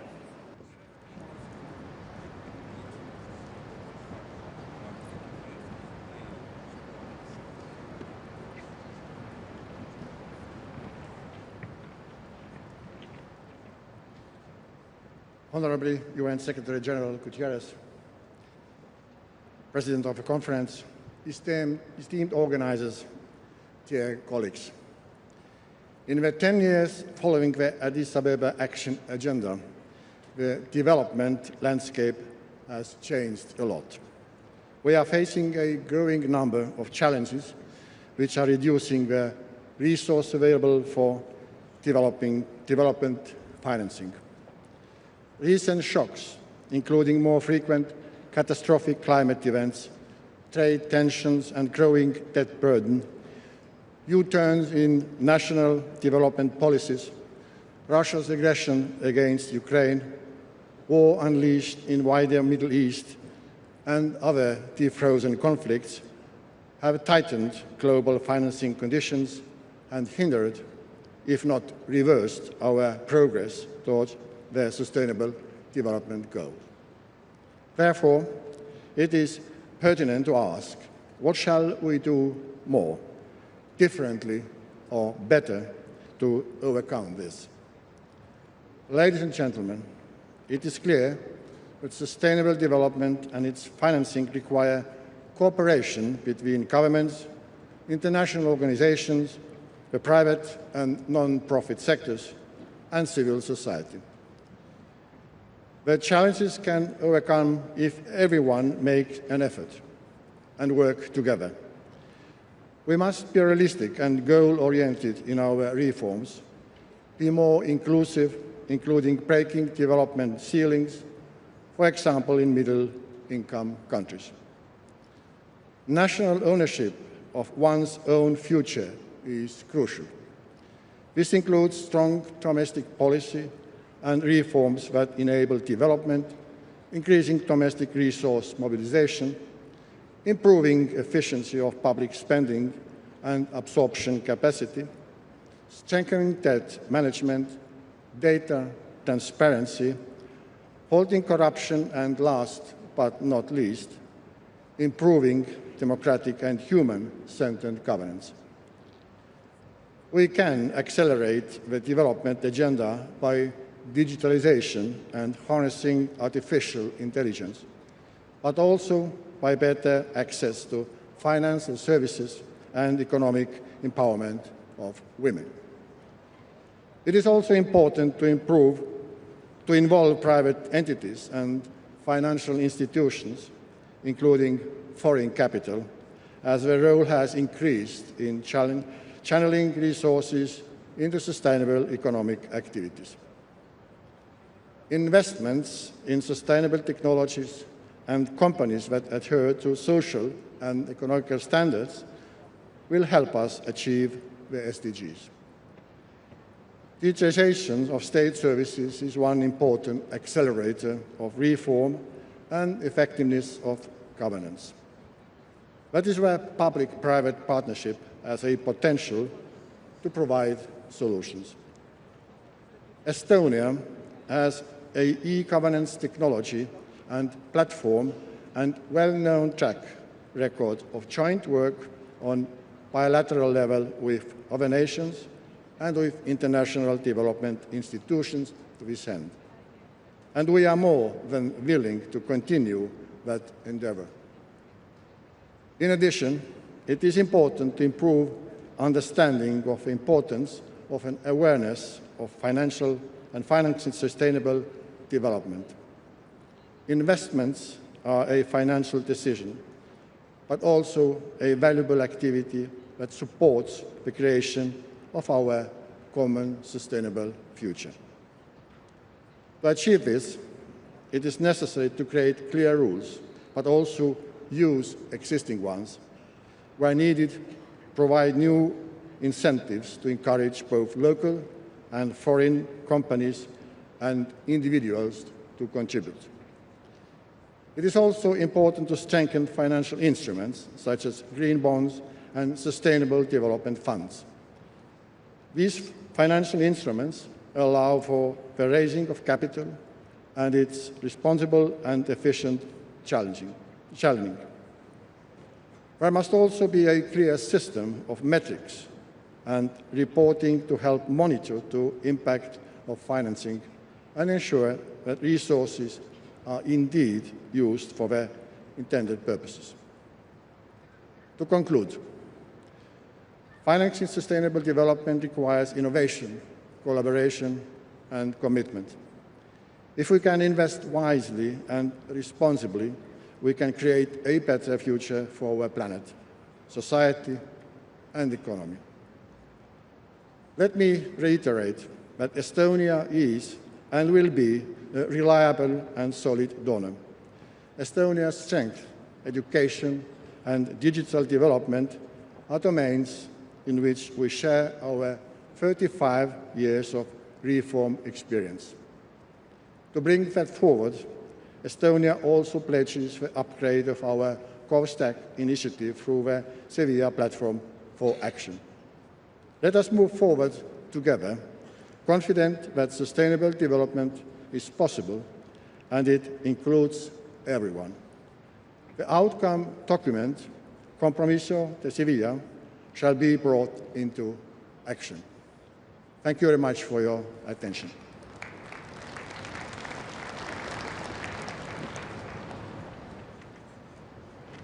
Doy las gracias al presidente de la República de Estonia y ahora tengo el honor de invitar a Daniel Francisco Chapo, presidente de la República de Mozambique.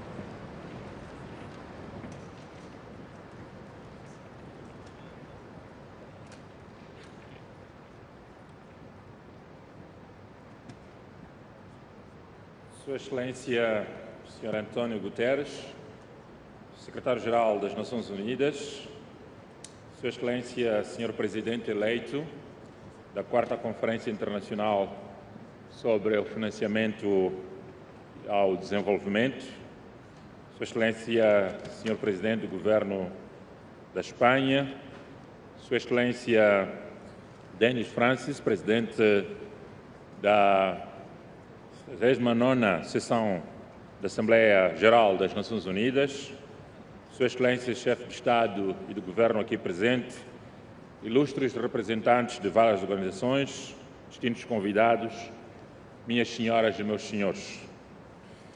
É com grande honra e um profundo senso de responsabilidade que Moçambique marca a presença nesta conferência global aqui em Sevilha, dedicada ao financiamento ao desenvolvimento, que saudamos a aprovação do compromisso de Sevilha.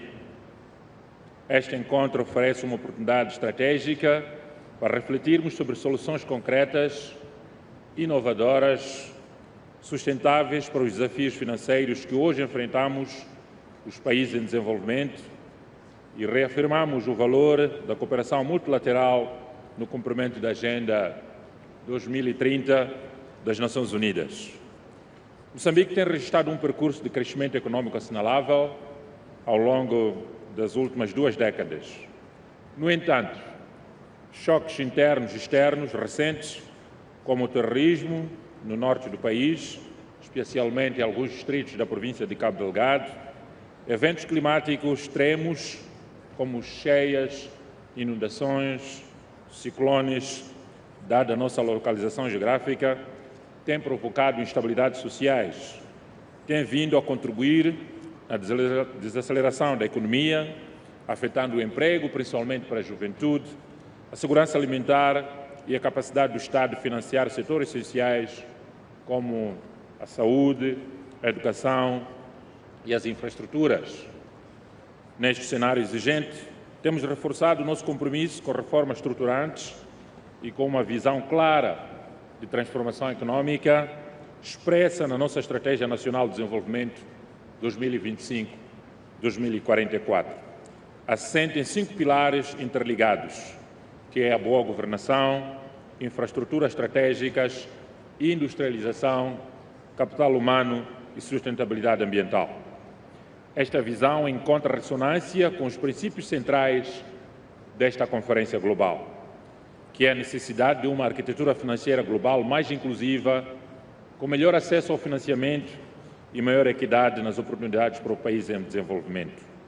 No plano doméstico do país, temos priorizado a expressão, ou melhor, a expansão da base tributária e a modernização do sistema fiscal, com destaque para a tributação digital, a revisão dos benefícios fiscais e o controle das exportações de recursos naturais de que o país dispõe. Estamos também a implementar uma estratégia nacional de financiamento climático para fazer de Moçambique um exemplo regional em finanças verdes até 2035.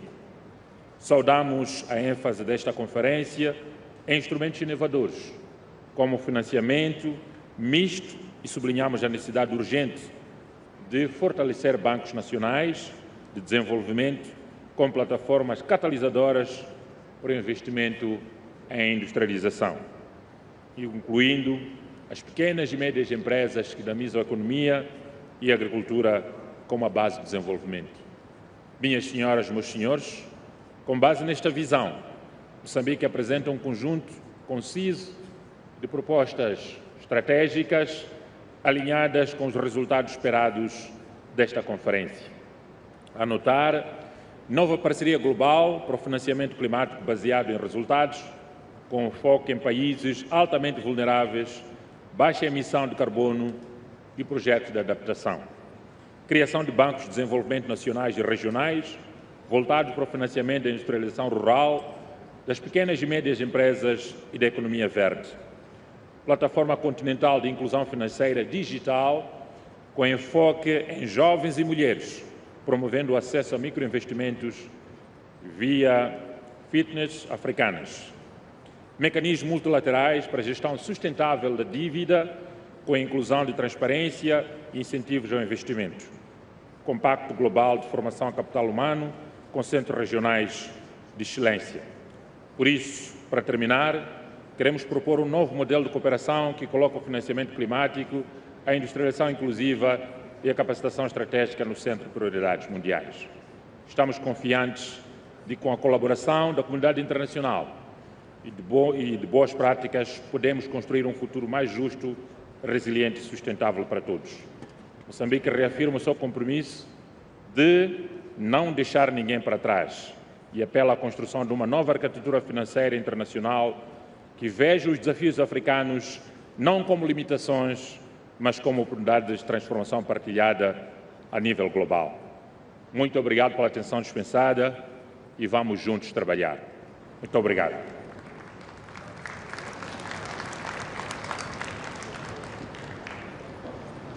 Doy las gracias al señor presidente de la República de Mozambique, y tengo el honor de invitar al excelentísimo señor William Samuel Ruto, jefe de Estado y jefe de Gobierno de la República de Kenia.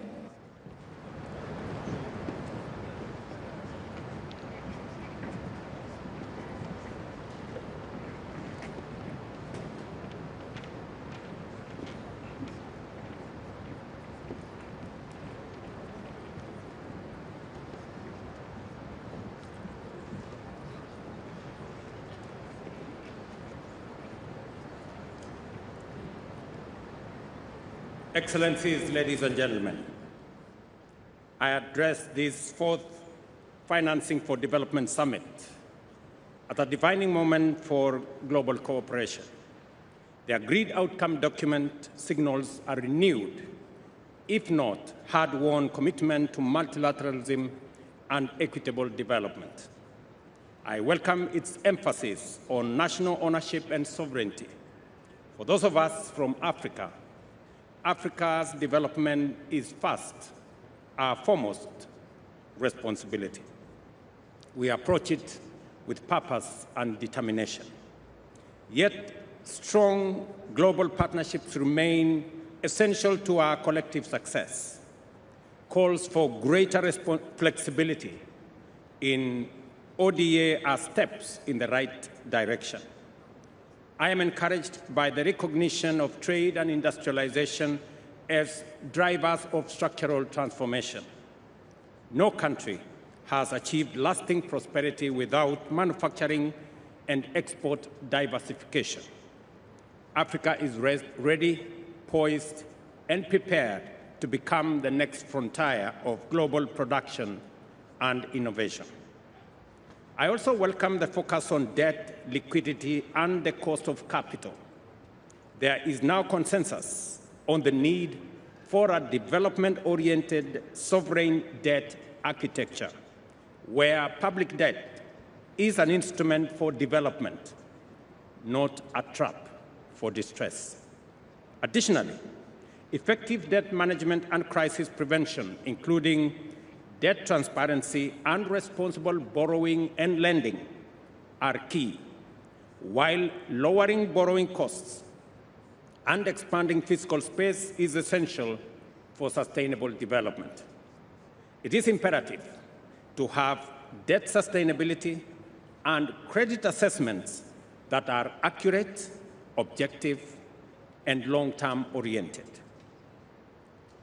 The independent expert review on debt, nature, and climate, Kenya co-led with Colombia, France, and Germany, exemplifies meaningful partnership for inclusive and sustainable growth. The outcome document also supports the global financing safety net, emphasizing governance reform at the IMF and mechanisms to facilitate easier access to precautionary instruments, lower lending rates, and better use of SDRs.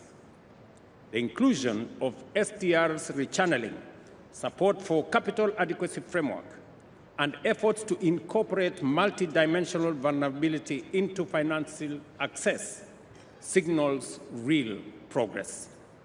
What was once radical is now becoming mainstream.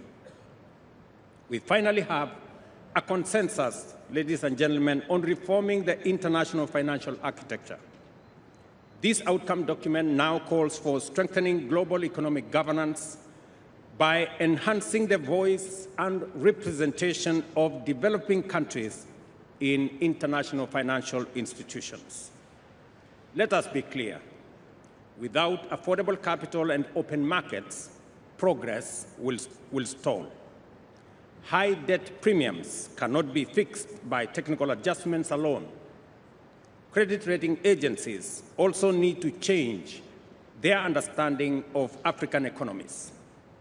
The Africa Credit Rating Agency is a crucial step in gaining a better understanding of Africa. Africa's role is critical to the global climate agenda, but we cannot deliver if our goods, services, and carbon credits are excluded from the global markets or if entire value chains are blocked. We must design trade rules and pricing systems that reward green production and accelerate decarbonization.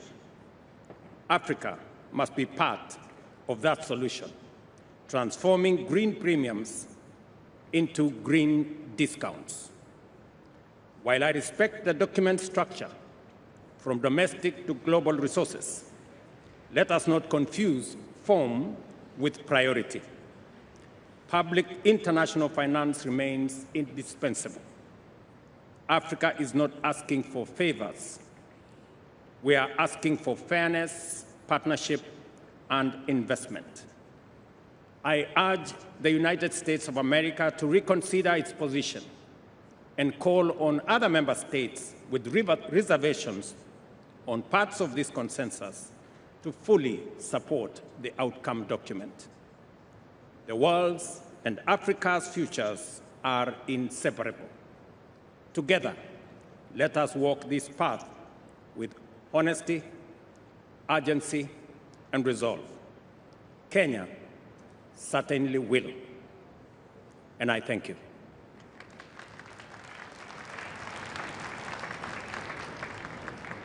Doy las gracias al señor jefe de Estado y jefe de Gobierno de la República de Kenia y tengo el honor de invitar al excelentísimo señor José María Pereira Neves, presidente de la República de Cabo Verde, a dirigirse a la conferencia.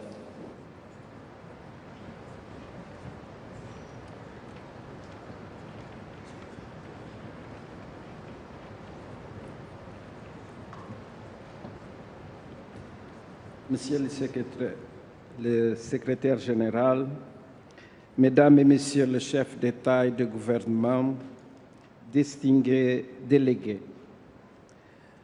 je salue l'adoption de l'engagement de Séville qui pourrait devenir un instrument opérationnel de transformation à condition qu'il soit soutenu par des engagements fermes, mesurables et convenablement financés. Nous vivons une époque d'exigence historique. Le défi annuel de 4 000 milliards de dollars dans le financement des ODS n'est pas qu'un chiffre. C'est un signal d'alarme mondiale.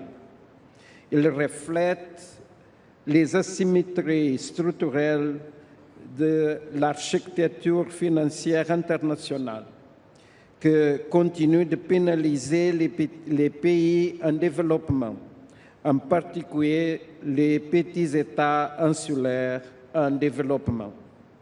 Cabo Verde connaît bien ses limites. Nous avons réformé nos finances publiques, élargi l'assiette fiscale avec équité, digitaliser les processus et aligner nos politiques budgétaires sur les ODS. Pourtant, aucune rigueur interne ne peut compenser les contraintes systémiques d'un système qui reste peu accessible, peu équitable et peu adapté à nos réalités. Les petits États insulaires en développement font face à un triple défi structurel. Un endettement élevé qui réduit l'espace fiscal, une base économique fragile, vulnérable aux chocs externes, des contraintes institutionnelles limitant l'efficacité des dépenses publiques. avec moins de 0,003% des émissions mondiales. Cabo Verde subit des impacts disproportionnés de la crise climatique, avec des ressources insuffisantes pour y répondre et reconstruire. Nous soulignons l'urgence d'un financement climatique additionnel, prévisible et ciblé sur l'adaptation, notamment dans les domaines des énergies renouvelables, de la protection côtière, de la gestion de l'eau et de la durabilité des océans. Nous soutenons l'agenda Antigua et Barbuda pour les petits États insulaires en développement. Les engagements doivent s'accompagner d'instruments efficaces et accessibles. Fonds bleus et verts, échange d'aide, investissement durable, renforcement de l'assistance technique pour les pays les plus vulnérables. Nous saluons l'adoption de l'indice de vulnérabilité multidimensionnel pour les Nations Unies et appelons à son adoption pleine et entière par les institutions financières internationales. Nous plaidons pour une représentation plus équitable des petits États insulaires en développement dans les instances décisionnelles économiques et financières mondiales. La présence effective de nos pays dans les conseils exécutifs et organes techniques des institutions multilatérales est cruciale pour une architecture véritablement inclusive et axée sur le développement. Par ailleurs, il est urgent d'intensifier la mobilisation des ressources internes avec des systèmes fiscaux modernes, progressifs et digitalisés, tout en soutenant le secteur privé, les PME et une jeunesse entreprenante. La FFD4 ne doit pas être une nouvelle promesse rapportée. Elle doit marquer le début d'un nouveau cycle de cohérence, de co-responsabilité et de solidarité mondiale. Cabo Verde est prêt à assumer cet engagement avec une foi ferme et une contribution constructive. Parce que sans justice fiscale, il n'y a pas équité mondiale. Sans financement équitable, il n'y a pas de transformation réelle. Et sans inclusion, le développement restera toujours incomplet. Je vous remercie. Doy las gracias al presidente de la República de Cabo Verde y tengo el honor ahora de invitar a la excelentísima señora Jordana Silnoska-Dakova, presidenta de la República de Macedonia del Norte.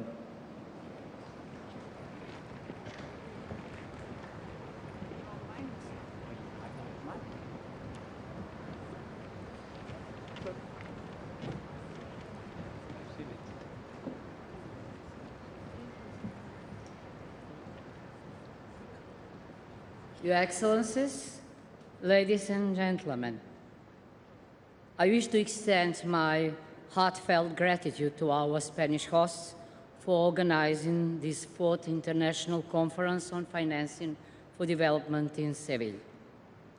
80 years ago, the United Nations arose from the ruins of the World War II to prevent future wars and colonialism, uphold human rights, advance justice and international law, and unite nations behind global efforts like the Paris Agreement and the Sustainable Development Goals. 80 years on, many of these achievements are unfortunately being undermined by geopolitical rivalry economic fragmentation, and systemic risks. The multilateral efforts to implement the SDGs and address the pressing global challenges of poverty, inequality, climate change, and injustice are often being considered a Don Quixotic mission. Just as Don Quixote faces misunderstanding and resistance, the Sustainable Development Movement encounters geopolitical and geoeconomic challenges. Despite these setbacks, we believe that a better world is possible, even if the path is difficult. To revitalize the UN and strengthen the multilateral system, we adopted the Pact for the Future as a new global Rousseauian social contract. At the core of every social contract lies a fundamental truth that all parties share a responsibility not just to uphold their rights, but also their duty to care for the system. A social contract is not a passive agreement, but a living commitment. Financing for development must unite strategy, capital, and multilateral support in coherent ecosystem. As a small European country, we are committed to integrating the Sustainable Development Goals into our strategic documents. Nearly 2/3 of the SDGs are linked to European Union reforms.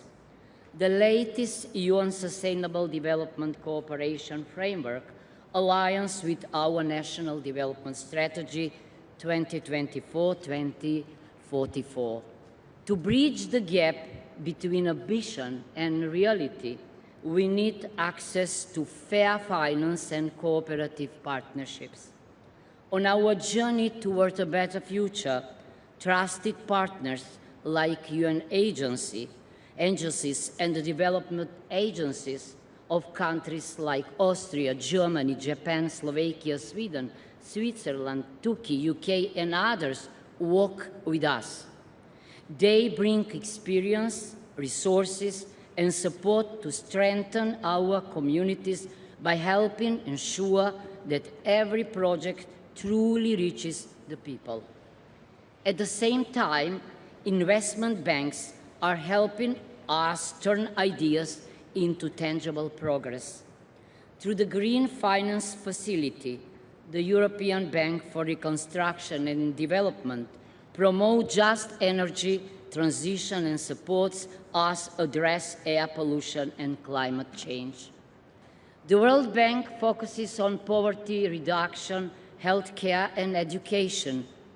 The European Investment Bank invests in sustainable infrastructure and climate initiatives, contributing to innovation and climate action goals. The Western Balkans Investment Facility coordinates investments from the EU, financial institutions, donors, and beneficiaries. Together, these partners help align Macedonian development with global sustainability targets, boosting resilience, economic growth, and environmental protection. There is another reason why these partnerships are so important. When money rules, we tend to remember the price of things and forget the value of things, and that is dangerous. Investment banks, development institutions, and international donors remind our national institutions of the value behind every loan and donation. Ladies and gentlemen, it might seem that we are fighting the windmills of our times, but despite the obstacles, we must continue on our quest for a better, more sustainable world.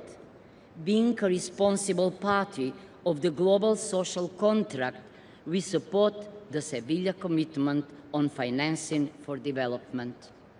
As the second Secretary General of the United Nations, Dag Hammarskjöld, once said, "The pursuit of peace and progress cannot end in a few years in either victory or defeat. The pursuit of peace and progress, with its trials and its errors, its successes and its setbacks, can never be relaxed and never abandoned." Thank you. Doy las gracias a la presidenta de la República de Macedonia del Norte y tengo el honor ahora de invitar al excelentísimo señor Andrzej Duda, presidente de la República de Polonia, a dirigirse a la conferencia.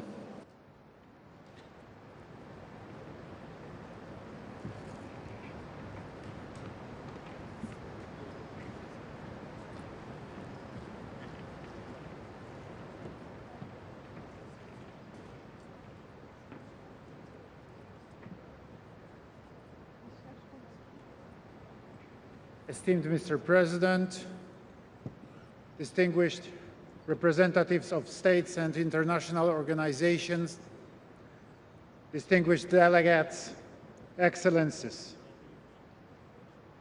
Thank you for giving me the opportunity to speak on behalf of the Republic of Poland at this important conference, which aims to shape the global agenda for financing sustainable development. I would also like to thank Spain for undertaking the difficult task of organizing this event and for its hospitality. Seville, a city with a rich history and multicultural heritage, is the right place to seek solutions to the challenges of the modern world. I believe that we are facing a historic opportunity to jointly set the direction for global efforts towards sustainable development, social justice, and the fight against poverty. Ladies and gentlemen, the world is at a turning point. Climate change is affecting the poorest communities, who are often the least responsible for its causes. Economic inequalities are deepening, and access to education, healthcare, and innovation remains a privilege of the wealthiest. All these challenges hamper our joint efforts for development. At the same time, ongoing armed conflicts that permanently destabilize many regions of the world make it imperative that we act together today. In this context, development financing is becoming one of the most important tools that can help build resilient and fair societies with a chance of achieving sustainable development under the 2030 Agenda. This should remind us of our shared responsibility for the planet and its inhabitants. Distinguished delegates, Poland is consistently increasing its commitment to development cooperation.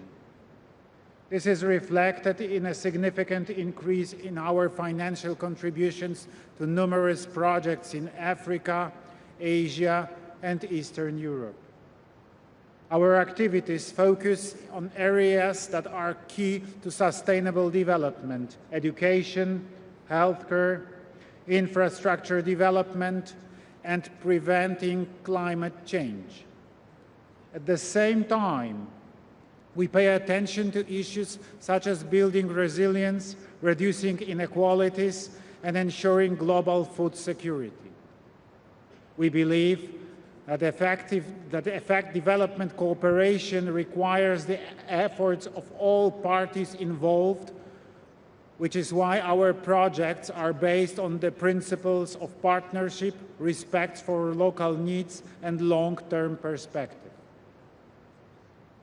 Poland consistently emphasizes that achieving sustainable development, as well as lasting peace and security, requires effective international cooperation based on established principles of international law and the idea of solidarity. This is why the slogan, solidarity for development, is the guiding principle of Poland's multi-annual development cooperation program for 2021-2030, and the motto of its current membership in the United Nations Economic and Social Council. We believe that real development is only possible when it's based on mutual trust and cooperation. Excellencies, Poland believes that the foundation of the effective development financing is the building of strong and transparent public institutions that will guarantee the creation of an appropriate legal framework and a favorable business environment. Only such institutions will guarantee the effective mobilization of national public funds and their rational use. They will also contribute to the fight against illegal financial flows, corruption, money laundering, and the elimination of tax havens. On the other hand, we also need mechanisms that will attract private capital for development purposes. The aforementioned creation of an appropriate business environment by strong and transparent public institutions is one of the solutions that will attract private funds to finance investments and development needs. In addition, Poland supports the creation of conditions for the development of public-private partnerships and promotes the use of financial instruments such as credit guarantees and mixed funds, which increase the scale and scope of aid activities. In our development efforts, we must remember the strong interdependence between different socioeconomic areas and the key role of the implementation and respect of human rights in ensuring the stability of societies, lasting peace, and a good standard of living for citizens. The international community, for its part, should reach out and ensure the stability and predictability of development financing, including technical assistance to developing countries. Ladies and gentlemen, let this conference in Seville be a turning point at which we make a bold commitment to financing sustainable development. Poland will continue its current efforts in development cooperation and will share its experience with every interested partner. I believe that together we can build a world where no one is left behind. Thank you for your attention.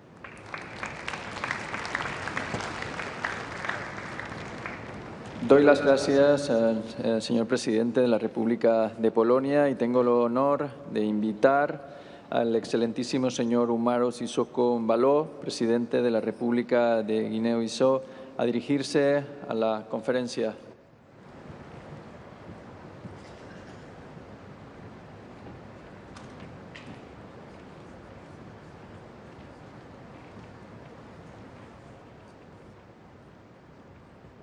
Señor Presidente del Gobierno de España, Pedro Sánchez, el Secretario General de Naciones Unidas, Antonio Guterres, ilustres jefes de Estado y de Gobierno, representantes de instituciones financieras internacionales, además participantes, dignísimos convidados, minhas senhoras e meus senhores.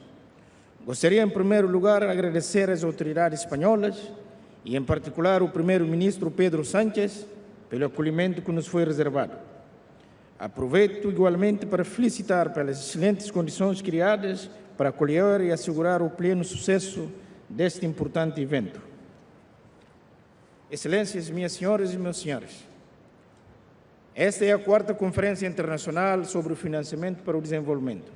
Infelizmente, os objetivos e compromissos assumidos em Monterrey, Doha e Addis Abeba ainda não foram plenamente concretizados. Chegou o momento de revermos a nossa abordagem e de criarmos mecanismos de financiamento mais realistas, eficazes e adaptados às necessidades dos países em desenvolvimento. para alcançar os Objetivos de Desenvolvimento Sustentável ODS, bem como as metas da Agenda 2063 da União Africana, países como a Guiné-Bissau precisam mobilizar recursos significativos muito além do que é possível atualmente com receitas internas ou ajuda externa.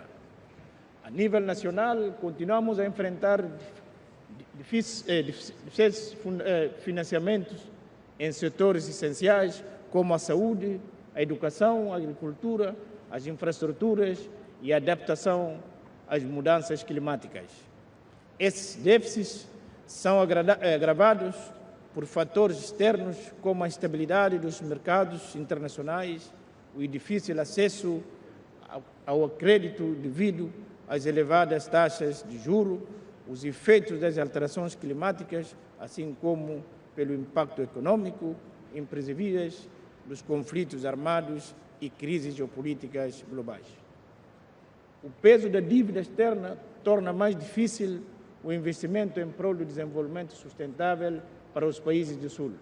Precisamos de mais flexibilidade e um tratamento mais equilibrado no sistema financeiro internacional. A este respeito, a Guiné-Bissau defende uma reforma profunda da arquitetura financeira internacional para que esta se torne mais justa, equitativa e acessível aos países mais vulneráveis. Países como o nosso precisam de financiamentos previsíveis, flexíveis e ajustados às nossas realidades socioeconômicas e alinhados com o nosso Plano Nacional de Desenvolvimento. Gostaria de aproveitar esta tribuna para expressar a nossa gratidão aos parceiros bilaterais e multilaterais pelo apoio valioso que têm prestado à realização dos nossos objetivos de desenvolvimento e pelo seu empenho na melhoria das condições de vida das nossas populações. Minhas senhoras e meus senhores, queremos sair de Sevilha com resultados positivos. Os nossos povos esperam decisões concretas capazes de mobilizar toda a comunidade internacional a favor do desenvolvimento e da erradicação da pobreza no mundo. Este ano, assinalamos o 80º aniversário da criação da Organização das Nações Unidas. Hoje, mais do que nunca, o mundo precisa de uma paz global e duradoura, do multilateralismo reforçado e de uma cooperação internacional renovada para enfrentar os nossos grandes desafios do nosso tempo. Devemos agir coletivamente e de forma concertada para defender os valores humanos e os princípios universais consagrados na Carta das Nações Unidas em qualquer parte do mundo. Muito obrigado y muchas gracias. Doy las gracias al señor presidente de la República de Guinea-Bissau. Tengo el honor ahora de invitar al excelentísimo señor Abdel Fattah al-Burhan, Abderrahman al-Burhan, presidente del Consejo Soberano de Transición de la República del Sudán, a dirigirse a la conferencia.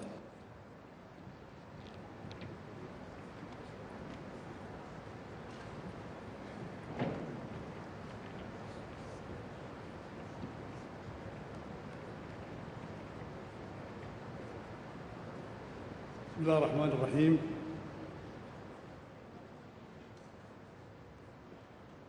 سيد الرئيس، أصحاب السعادة، رؤساء الدول والحكومات، سيد الأمين العام للأمم المتحدة، سيدات والسادة، السلام عليكم ورحمة الله وبركاته. يسعدني أن أتحدث إليكم في هذا المؤتمر الهام الذي يعد منصة حيوية لتحقيق التضامن العالمي والتعاون الدولي في مجال تمويل التنمية المستدامة، وهو الموضوع الذي يهم في المقام الأول شعوبنا ودولنا في الجنوب والدول النامية. إنه من دواعي الشرف أن يتاح لي نيابة عن حكومة وشعب السودان أن نشارك في هذا المؤتمر، ونحن نواجه واحدة من أصعب التحديات في تاريخ بلادنا المعاصر. في البداية أحيطكم علماً بأن السودان قد خطى خطوات مهمة في مسيرته نحو الاستقرار المدني، وذلك عبر تعيين رئيساً مدنياً لمجلس الوزراء في الحكومة المدنية الانتقالية. يعكس هذا التعيين إرادة السودان الثابتة في استكمال مؤسسات الدولة وتعزيز الانتقال المدني الديمقراطي تمهيداً لبناء مستقبل أفضل لشعبنا.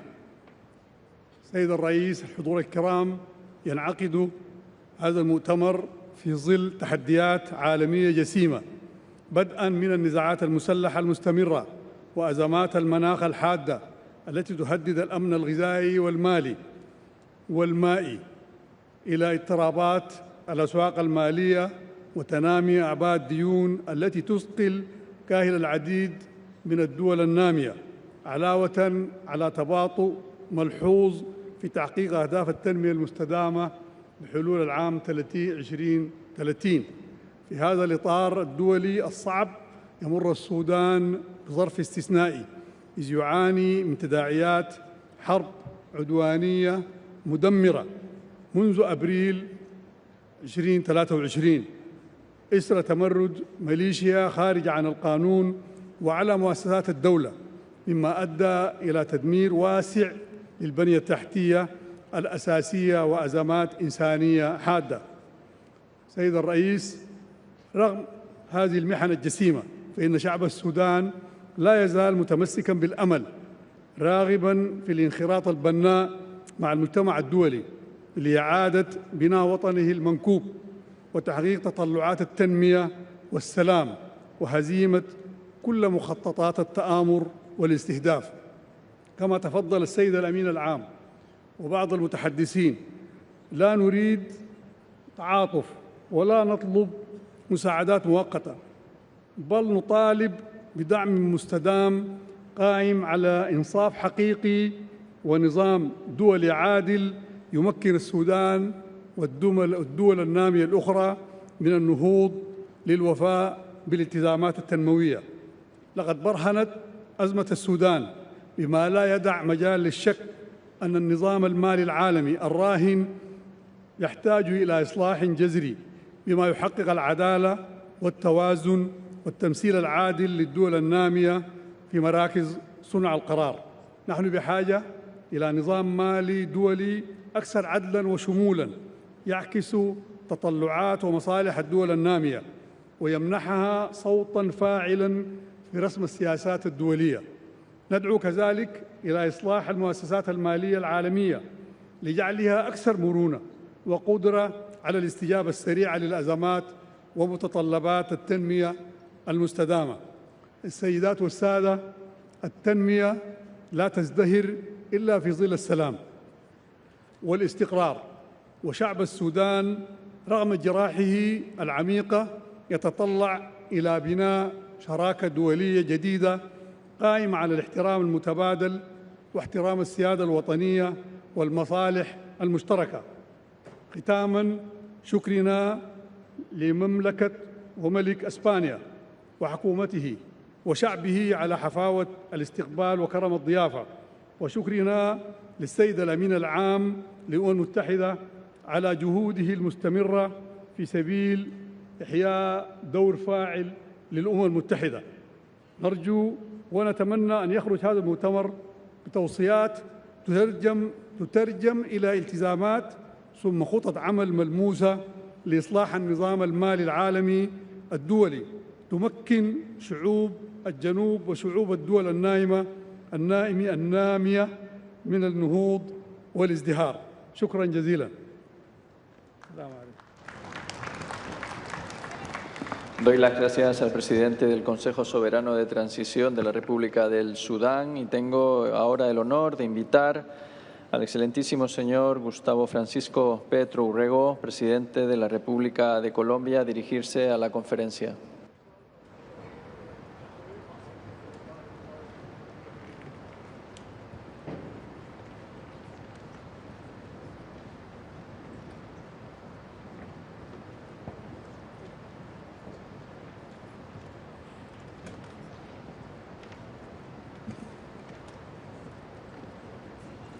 Gracias.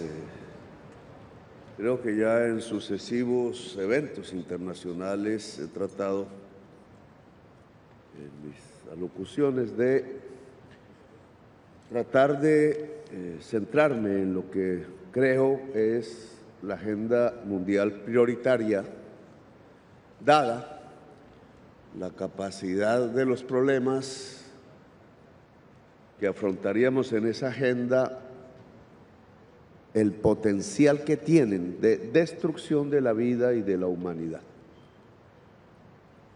Una humanidad de la cual la ciencia le cuenta que está a punto de extinguirse en cuestión de décadas, pues no puede asumir otros problemas de los muchos que hay, que no sean estos los que ponen en peligro la existencia de la vida en el planeta y de toda la humanidad. Suicida colectivamente seríamos si no lo hacemos. Y en los últimos años hay dos problemas que han surgido en virtud de la ciencia, que ha denunciado la ciencia y que la ciencia ha dicho pueden exterminar a la humanidad. Uno, la crisis climática, innumerables COPs, ya vamos para la 30, ojalá sea la definitiva en Brasil. En Cali, Colombia, realizamos la de la biodiversidad número 16, 30 reuniones de jefes de Estado mundiales para tratar de construir, y voy a poner esa palabra subrayada, un plan para mitigar el cambio climático y salvar la vida en el planeta. Un plan. Dije alguna vez un plan marcha por la magnitud de recursos que hay que invertir para que podamos salvar esa vida. De eso no se ha vuelto a discutir realmente en los últimos meses. El segundo gran problema que afronta la humanidad hoy es la inteligencia artificial. No es más sino el acumulado digitalizado del pensamiento humano en la historia y actual. En vez de decirle nube, deberíamos decirle sangre, porque no está en el cielo, sino que va por debajo de la tierra, a través de cañerías, por debajo del mar, en la red mundial de la fibra óptica. El problema está en de quién es la sangre.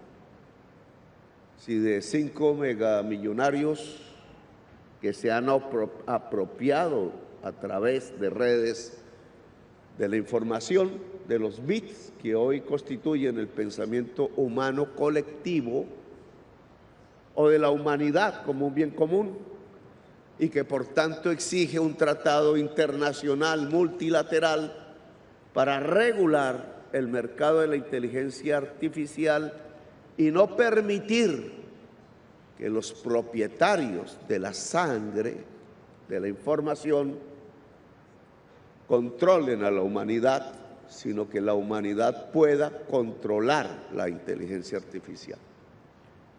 En el primer caso puede morir la humanidad físicamente, la crisis climática. En el segundo, según Stephen Hawking, el físico, puede morir también la humanidad porque no distingue entre realidad y virtualidad y se acaba la esencia humana de nuestra especie. Esa agenda, ¿dónde se está discutiendo? Hoy, si abrimos las páginas de los periódicos, la agenda es otra. La voy a llamar una agenda postiza. Nos quitaron la discusión de la agenda principal, la que tiene que ver con la vida de nuestros hijos colectivos, y nos pusieron otra a discutir llena de bombas, de genocidio, genocidio sobre Gaza, bombas sobre Irán, bombas sobre Israel, guerra en Ucrania, guerra en Rusia, guerra por el gas, guerra por el petróleo, guerra porque el poder del mundo pueda seguir dominando a la humanidad. ¿Por qué? ¿Por qué en vez de estar discutiendo lo que puede acabar con la humanidad, estamos hoy discutiendo sobre las guerras y ocultando la existencia del genocidio? Que hoy ya no tenemos la excusa de no conocerlo, como sí había esa excusa cuando Hitler desató el genocidio sobre el pueblo judío y sobre otros pueblos. Algo está pasando muy grave en la humanidad, en el poder político de la humanidad. Y quiero dejarlo aquí como mi tesis sobre esta conferencia. No estamos discutiendo lo que propuso el Vaticano Católico, no estamos discutiendo lo que propuso el grupo Kenia, Francia, Alemania y Colombia sobre la reestructuración del sistema financiero mundial, que implica que el FMI debe asumir esa tarea como prioridad. Aquí no vino Griogeva, aquí no vino el principal accionista del FMI, los Estados Unidos de Norteamérica. Aquí el que habló a nombre del FMI no dijo nada, con el perdón de él. Nada. El FMI sigue siendo lo mismo de antes. Mi país lo está sintiendo, porque un tonto gobernante se endeudó con el FMI y están a punto de quitarnos el crédito, dicen. Eso no es lo que debería estar discutiendo el FMI aquí, sino las propuestas del Vaticano, del grupo Kenia, Colombia, Francia, Alemania, surgido en las COPs o de otros grupos. Y no dice nada. ¿Cómo se emiten DEX para rebajar la deuda de todo el mundo y cómo se cambia esa rebaja de la deuda por espacio presupuestal para invertir en los proyectos que puedan mitigar la crisis climática? Eso era lo que deberíamos proponer el FMI aquí. Emitimos DEX, bajamos y acabamos con la costumbre del riesgo país. ¿Cómo es que es más riesgoso Brasil, que tiene la selva amazónica y es pulmón de la humanidad, que Estados Unidos, que es la chimenea de la contaminación del planeta y que nos tiene al borde de la extinción con China? Si el FMI sigue en esa posición, nosotros, el pueblo, la humanidad, tenemos que dar una respuesta.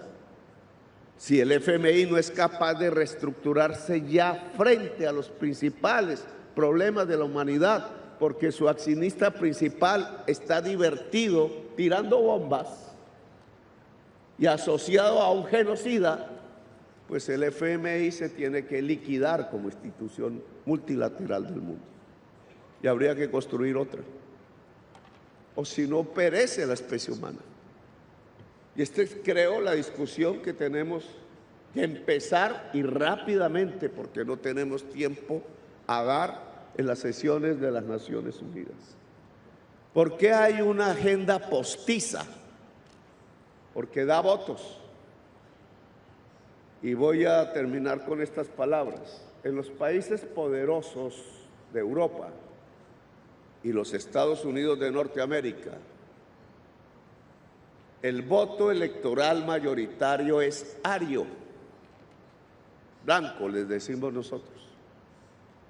Y antes de llevar a ese voto ario compuesto de trabajadores, trabajadoras, granjeros, gentes de clase media y gobernantes y ricos, a la discusión central de los problemas de la humanidad, que implicarían la descarbonización económica del mundo y por tanto la pérdida del poder del capital, del petróleo, del carbón y de las ramas que giran alrededor de los combustibles fósiles.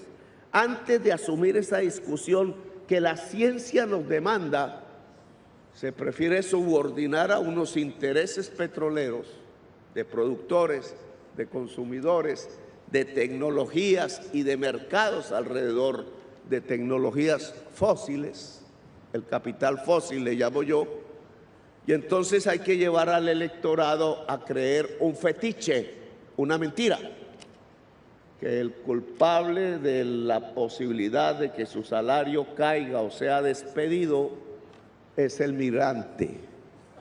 Volvimos al racismo. tal cual Goebbels lo pregonaba. El mundo ario del poder volvió al racismo peligrosamente. Por eso aplaude un genocidio y firma las bombas con que van a destrozar bebés para evitar esta discusión que la humanidad propone. Se está enfrentando el mundo del poder con la humanidad por codicia, negando la ciencia y llevándonos a una fase de irracionalidad que solo se veía en el mundo en 1933, cuando Hitler asumió el poder en Alemania. Sabemos las consecuencias, pero ahora serían peores porque tienen que ver con el globo terráqueo completo y no solo con Europa. Y tienen que ver ya no solo con la existencia del pueblo judío, sino con la existencia de toda la humanidad.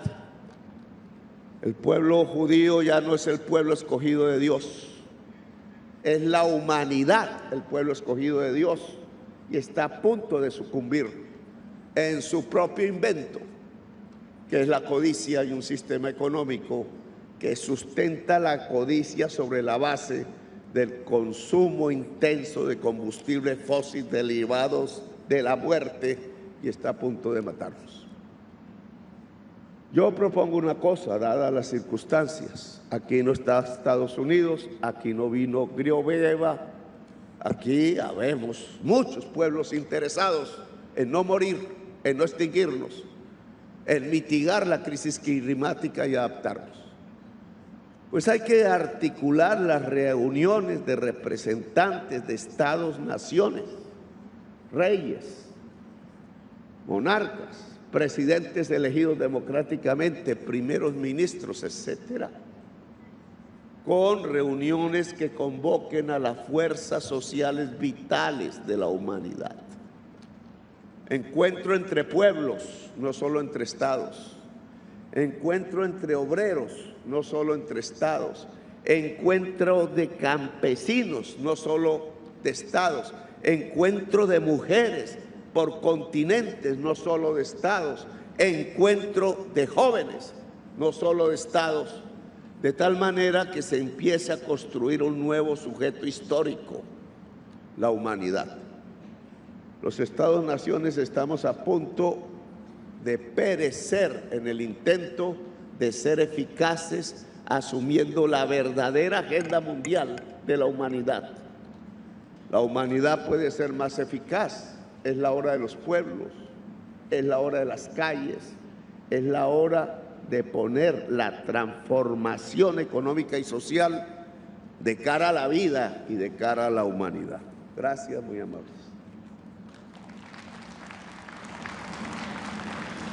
Doy las gracias al presidente de la República de Colombia y tengo ahora el honor, en la última intervención de esta mañana, de invitar al excelentísimo señor Bassirou Diomaye Diakhar Faye, presidente de la República del Senegal, a dirigirse a la conferencia y me gustaría además agradecer la estancia, el permanecer de los intérpretes más tiempo del inicialmente previsto de finalización, que era la 1:30. Muchas gracias.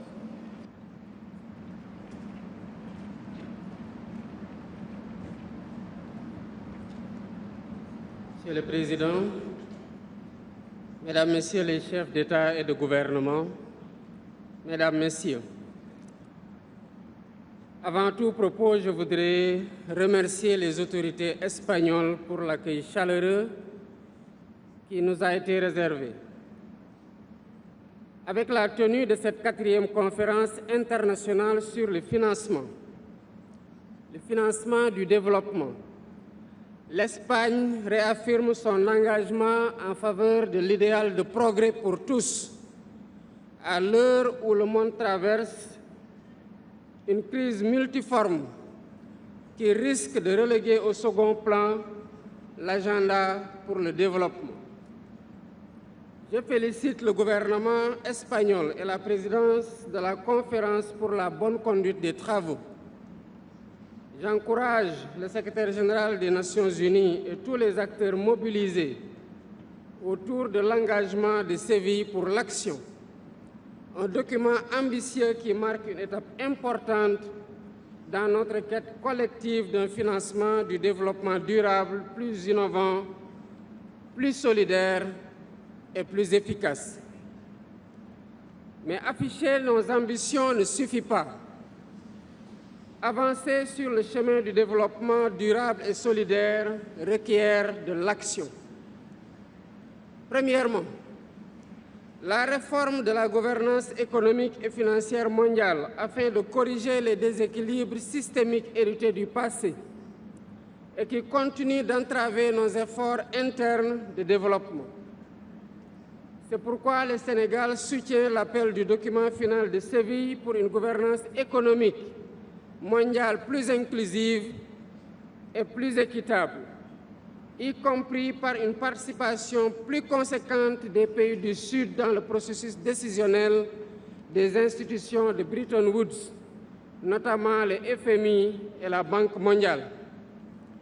Deuxièmement, il est impératif de poursuivre le travail de réforme de la fiscalité internationale pour lutter plus efficacement contre l'évasion fiscale et les flux financiers illicites, renforcer la transparence et s'assurer que l'impôt soit acquitté là où la richesse est créée, c'est-à-dire dans les pays où les compagnies mènent leurs activités et tirent leurs profits. À ce propos, le Sénégal soutient les négociations en cours pour une convention cadre internationale sur la coopération fiscale. Troisièmement, le traitement de la question de la dette mérite une attention particulière. Elle revêt pour nous une priorité élevée en raison de l'impact écrasant du poids de la dette sur nos économies. Le Sénégal appelle à une révision des critères de notation des agences d'évaluation, dont les méthodes et les pratiques renchérissent considérablement les conditions d'accès au crédit et de remboursement.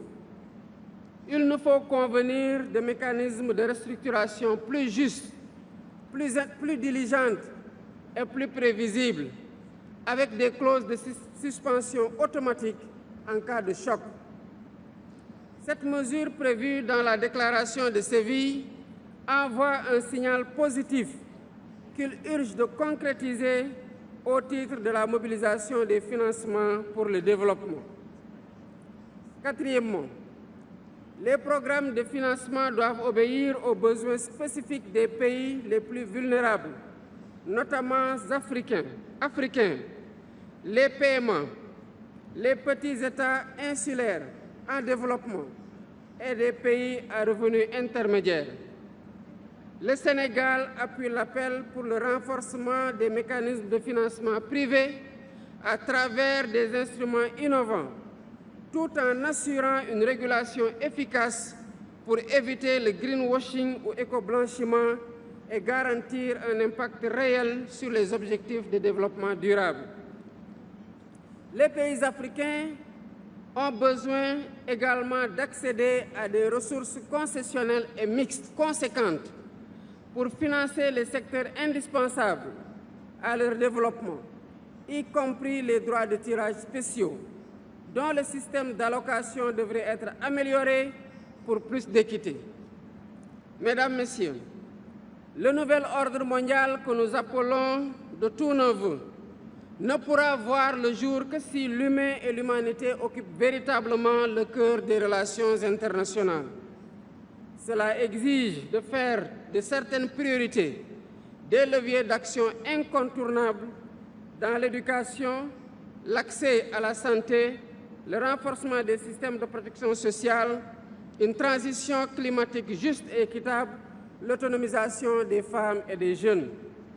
Réaliser ce projet est à notre portée si nous nous engageons à construire ensemble un modèle de financement du développement fondé sur la solidarité, l'inclusion et la résilience. Avec sa feuille de route claire et ambitieuse, l'engagement de Séville pour l'action nous offre cette opportunité. Il nous revient donc de la saisir et d'en assurer la mise en œuvre solidaire avec constance, détermination et responsabilité. Je vous remercie.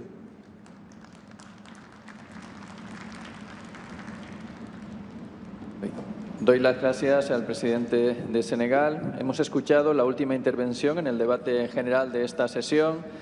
El debate general continuará por la tarde a partir de las 15 horas en este salón. Se levanta la sesión.